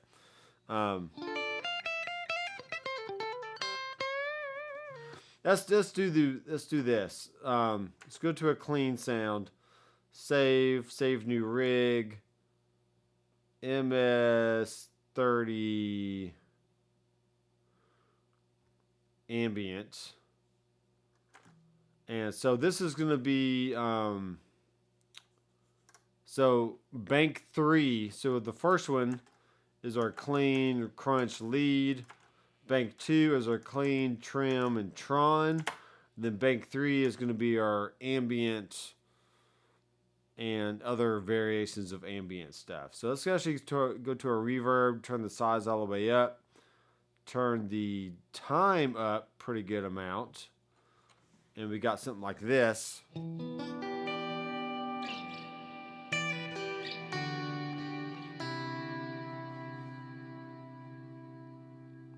Let's go with our pitch delay. Turn this up.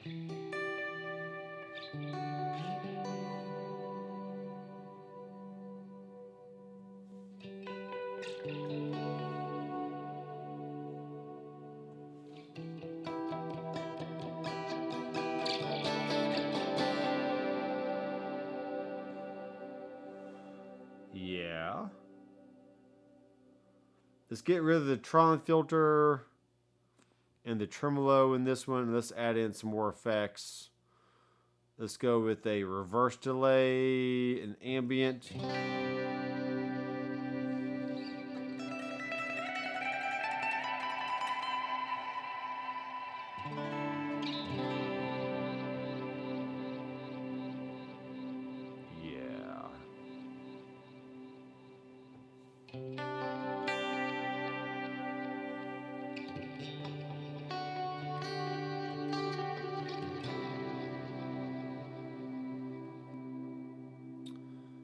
And let's do one more. And this is going to be under dynamics and EQ. We're going to do an auto swell. And we'll make it dynamic.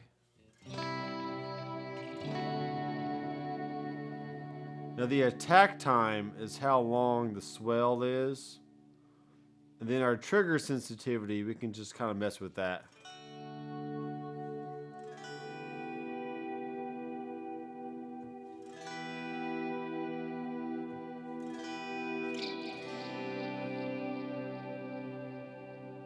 Let's make the mode slow. And from here, we want to bring up our rig volume, because we're not getting near the amount of volume here.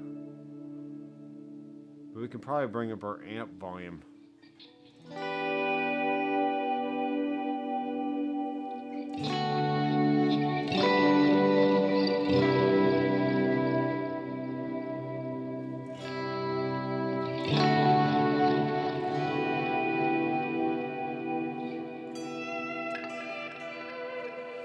Let's do something like this. Let me grab a,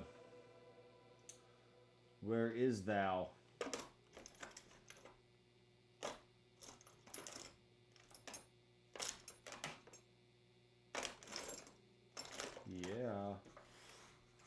grab my slide here. Um,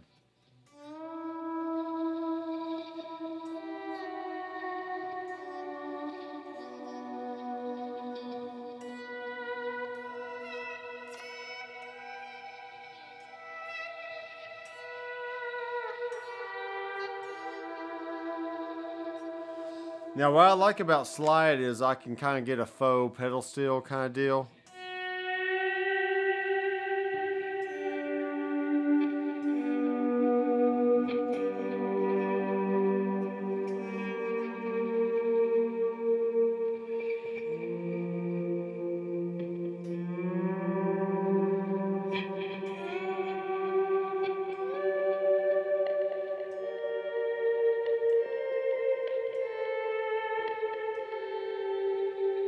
And Aaron Short, on his live stream the other day, talking about the Quad Cortex, I said, hey, does the Quad Cortex have an auto swell yet? He goes, oh, who uses auto swell? No one needs auto swell. Well, I need auto swell because that's the kind of stuff I like using with a lot of delay and reverb to get some cool,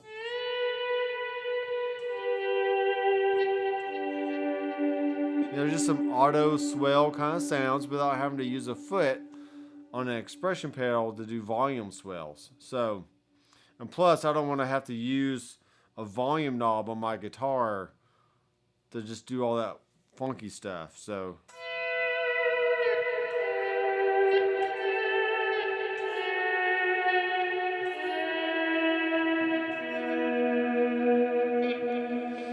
check the comments here.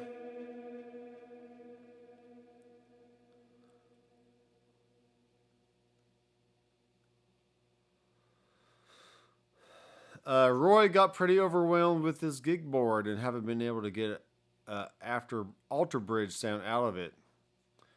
I think because I lack the knowledge. Alter Bridge, I'm pretty sure he uses modified, or not modified, but like a PRS Mesa Boogie kind of sound.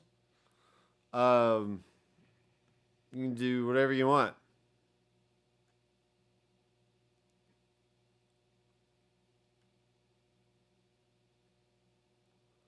Kyoki, I only do mono when I go live. I never send a stereo signal, but I only play at church.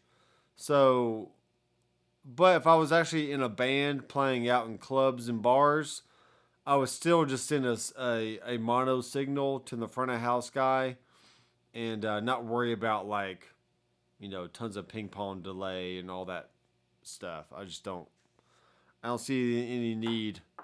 Especially in the kind of rock band that I was in, Feedback Revival, we just didn't need tons of spatial goodness on stage.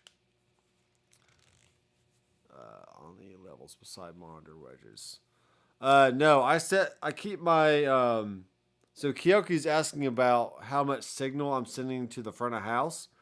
And I essentially just keep my main volume knob around 7 or 8. And with my output green LEDs hitting just below 0, I know I'm sending a good healthy signal, but not strong enough to where I'm blowing out his preamps and he don't have to do tons of gain riding on his preamps. And then from there, he would just send back some monitor level so I can hear myself on stage, and then just call it good. I wouldn't do anything crazier than that. So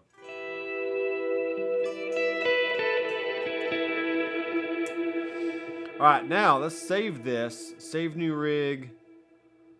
MS30 shim. S30 shim. Okay, let me rename this here. Edit rig name.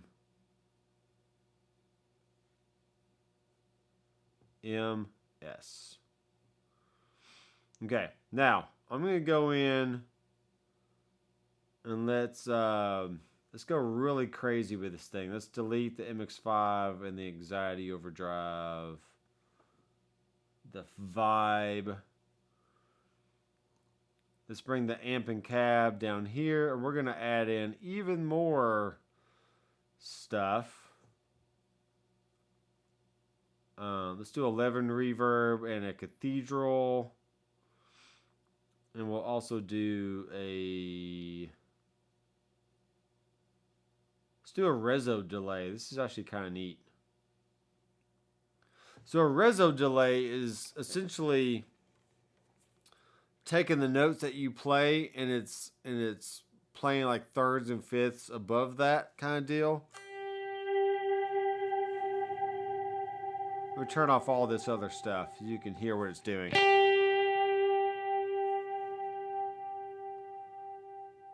Bring up the mix, trigger sensitivity.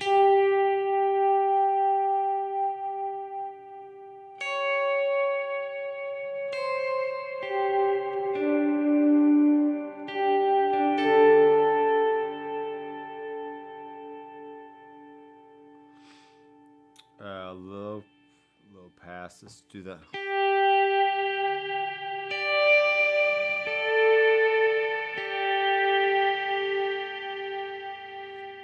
So I have all that going.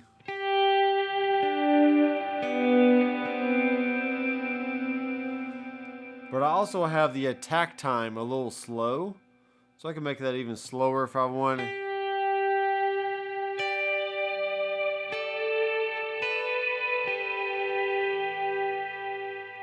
Oh, that's pretty cool.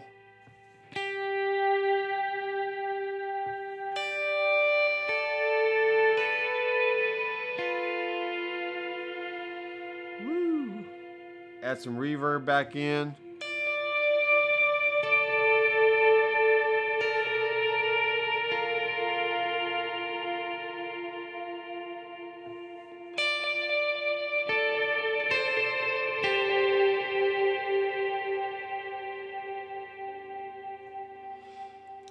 I'm literally just messing around at this point. This can be anything you want it to be. Nothing right or wrong about it. Just whatever.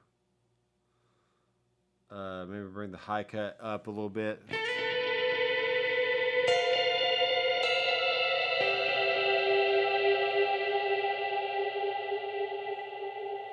Whatever you want this to be.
Yeah.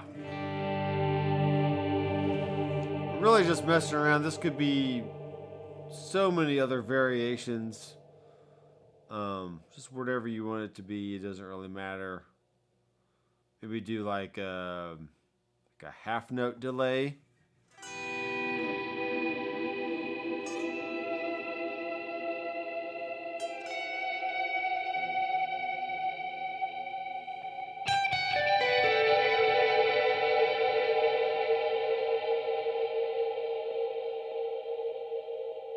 That D-tune was rising the notes up a little bit as I played.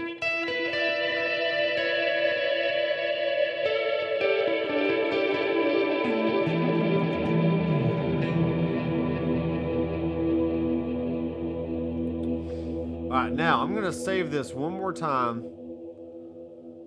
MS30 split. And I'm going to split this up here to where we have like a swell on one side. Get rid of that thing. Put the cab over here. Then my reverb, reso, reverse delay, and stuff like that. Let's put all this right here. Yeah.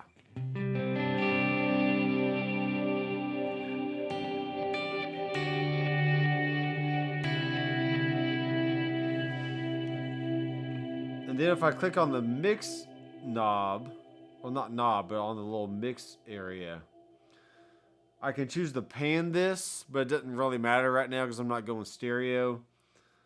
But yeah, you could pan it hard left and right and get some cool stereo effects. And now I have 2 blocks extra. Not extra. 1, 2, 3, 4, 5, 6, 7, 8, 9, 10. I still have the same amount of blocks. But I can go in and let's say I want to add a party verb.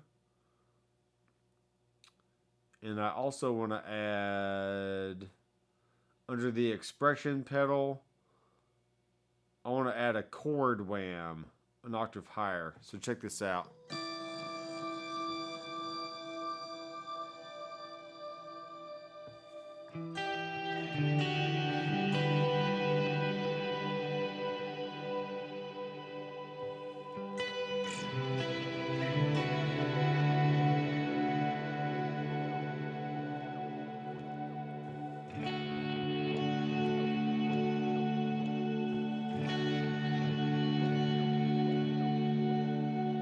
You can kind of hear that octave up sound dialed in with my foot.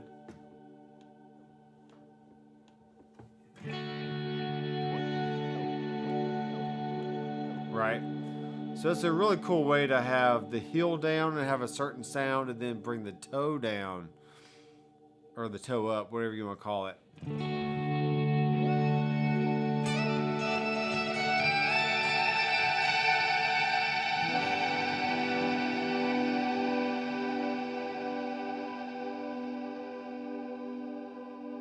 All kinds of different options.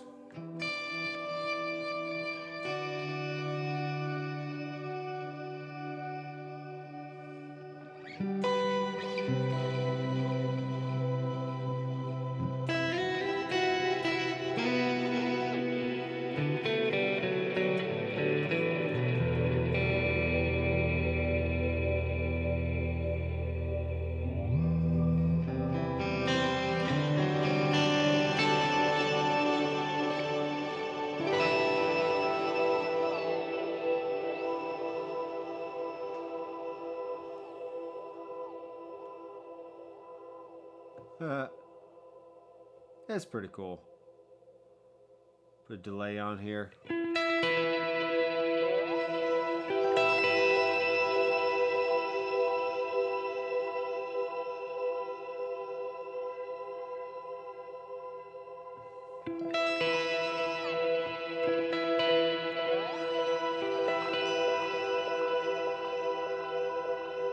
Crazy stuff. So, now watch this. I'm playing the sound.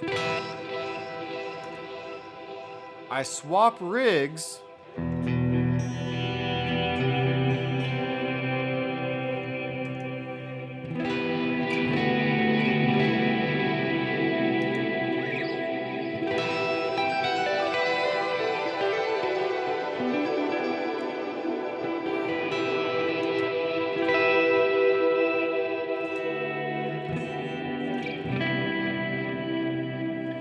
So that's the coolest thing about the Headrush is you have seamless, gapless switching between rigs as far as delay tails and reverb tails.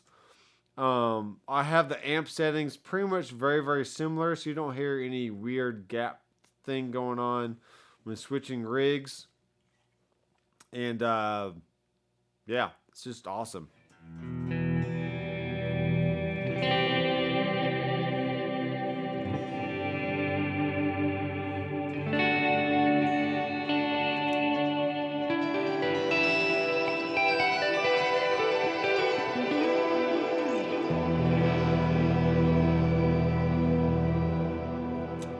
So that's what I've come up with for tonight.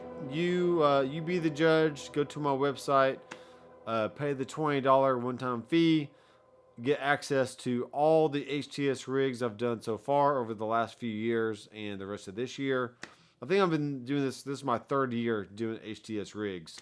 So lots and lots of rigs being built over the course of a few years, and there's even more going to be coming. The full gamut of Headrush rigs in the near future. So I do greatly appreciate all your support. Subscribe, hit the thumbs up, ring the bell for notifications.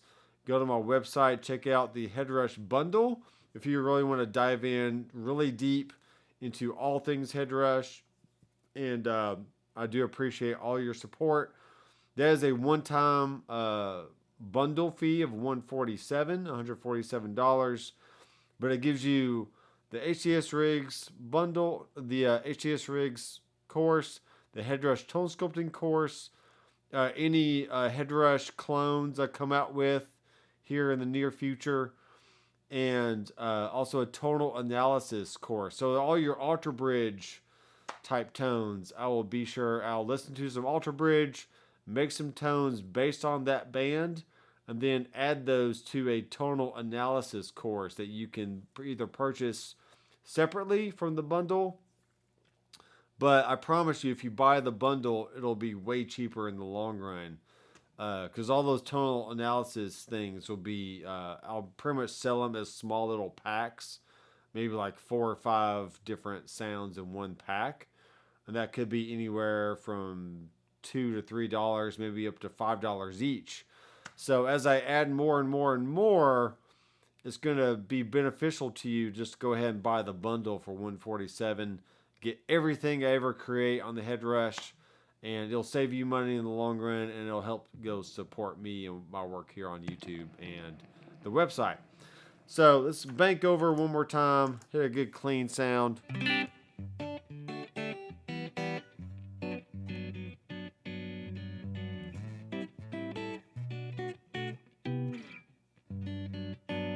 And 2, 5, 1. There you go. You can play jazz, you can play rock, you can play country. This is truly the one amp that can just do it all. It is a unmatched amp. It's unmatched, which is why they call it the matchless. You can't match it with anything. It's just great. You literally use it for everything. So you could probably even use it for Alter Bridge. Who knows? Who knows? I don't know any Alter Bridge riffs.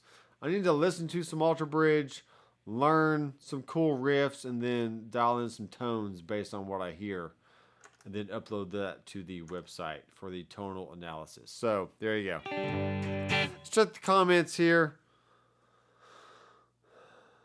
Wait, there will be no more updates. For what?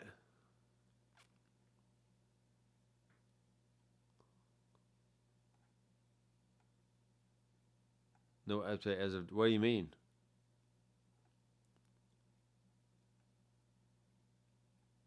Yeah, the drift is cool on the delay, but it's a certain sound, so...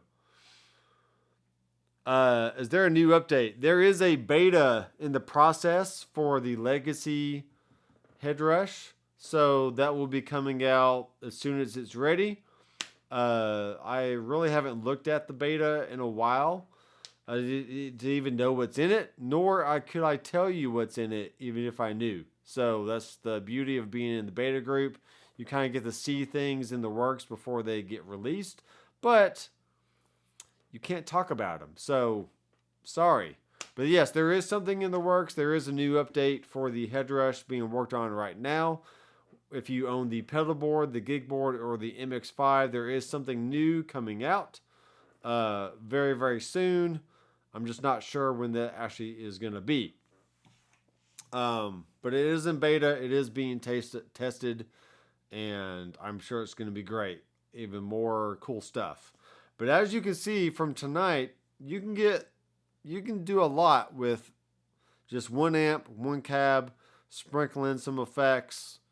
You can get all kinds of great sounds. You don't need tons more updates. But hey, if they're going to give it to us, we'll take it, and we'll learn how to utilize all future options in our rig, so we can have even more options at our disposal, as if we needed more options. So, all right, guys, this has been fun.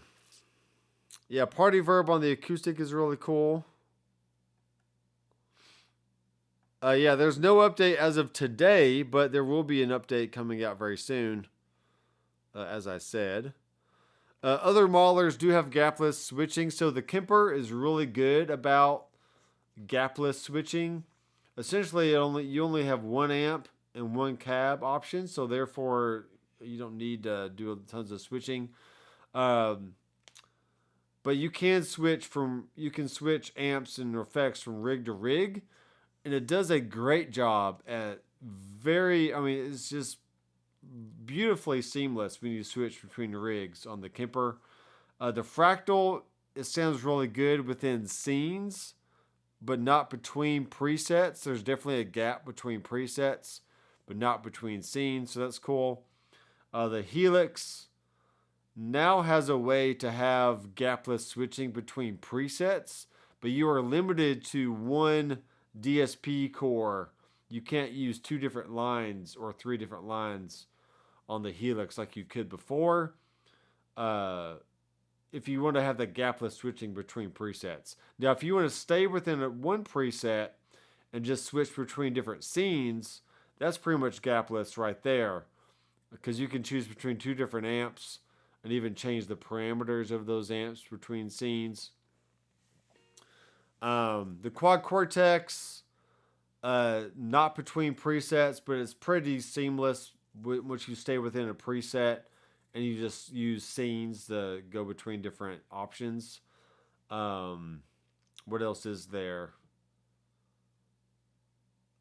I've heard the Boss Core GT 100s and 1000s and all that.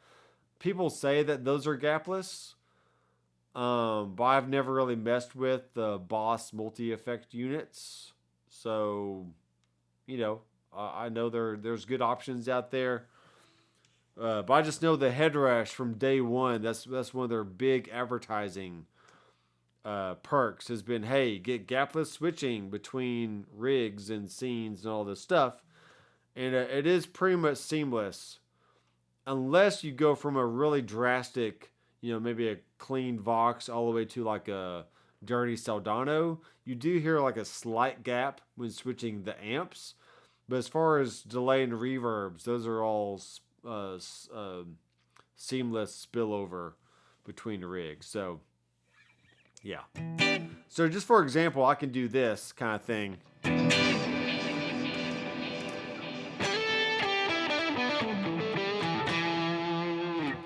Right? And go here.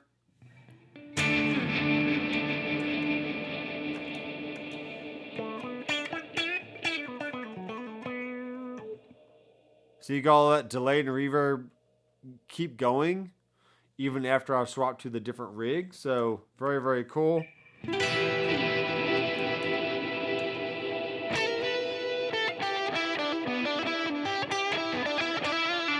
Oh, one more thing I forgot about. Let's do this, actually. Let's go here. We're going to add in a hold. And I need to have this on a... so I need to play a sound. Let's do a D. Let's do an E minor.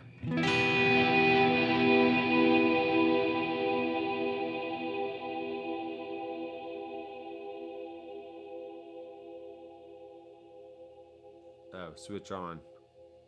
Let's do this again.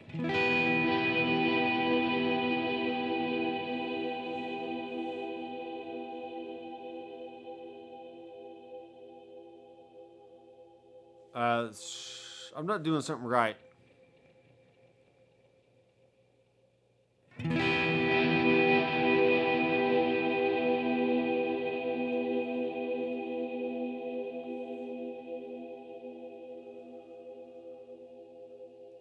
What's going on here?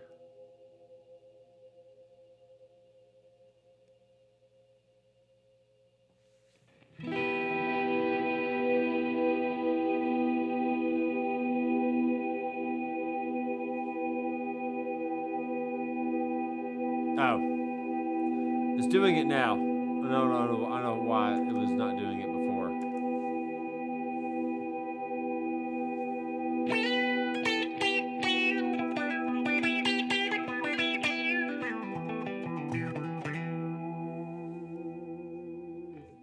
Now, since I swapped rigs, that hole didn't stay ringing out through the whole thing. Which just kind of stinks, but I can still do this. So.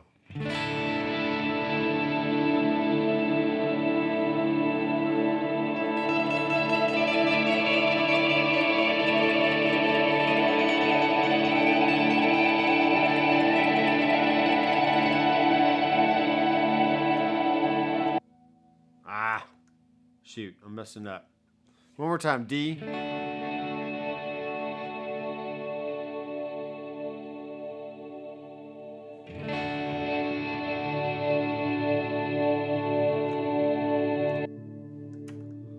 These switches, I tell you what, hold down. Haha, I'm messing up here. I want to switch to my stomp view. And I want to change my hardware sign to where my tempo is my hold. And it's going to be the switch. So I think this is right. So.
So there you go. Adding in the hold pedal in any rig, then assigning that function to a switch allows you to essentially play a chord and then turn the switch on. And now it's holding that sound, whatever you had it at the specific before you turn the pedal on.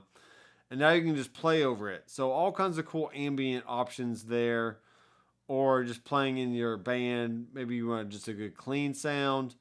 Turn on the hold pedal, play over it, turn it off, play a different chord, turn it back on, play over that, whatever you want. So, here we go. What amp is that? Tonight, Iago, I'm only using the MS-30 amplifier. So that's why all the rig names are called MS-30. And I know it's a little bit... You can't really see it all that well. Yeah, something like that. Something like that. Yeah. You can kind of see that. So, all right. For reals, everybody. I'm going to leave. I'm going to get off this stream. Make sure you go to the website, check the links in the description that I will add right after this stream is done. But you can check any of my other videos for the same links. There's links to Amazon and also to Sweetwater. So if you want to pick up an MX5 or any other Headrush product, whether that's the backpack, expression pedal, FR speaker, whatever you want. Anytime you use one of my affiliate links, I do get a little bit of a kickback from that at no extra cost to you. So that's just another way to help support what I do here on YouTube, as well as my website, as well as going and purchasing an IR pack from Sonic DNA. That also helps Greg Barth. We get a mutual kickback from that. We split the profits on that. So I love IRs. I had a 2x12 cab that I adored for years, and he essentially recreated my 2x12 cab with a vintage 30 and a greenback with 3 different mic options, and it's all different variations on 121s and 57s and MD 421s. But I do like stock cabs as well. So not saying you have to use IRs all the time. But if you want to have extra support for me, then go in and check out the Sonic DNA IR pack, Doctor McFarland IR pack. And if you want to save money on your cell phone bill, check out Mint Mobile. That's what I've been using for going on. It'll be 4 years starting here in October. It'll be starting my 4th year with Mint Mobile. Saving tons of money. We were spending $120 a month on our cell phone bill, and now we essentially spend about $30 a month for 2 lines. Use about 5 gigs of data, and I'm on Wi-Fi 99% of the time anyway, so I don't use tons of data, and it just saves us money in the long run. So I can use that money to buy other things for the kids and the wife and whatever else. So anyway, thanks guys for watching. I am Dr. McFarland. Really appreciate all the support over the years, and I will see you guys in the next video. Keep rocking.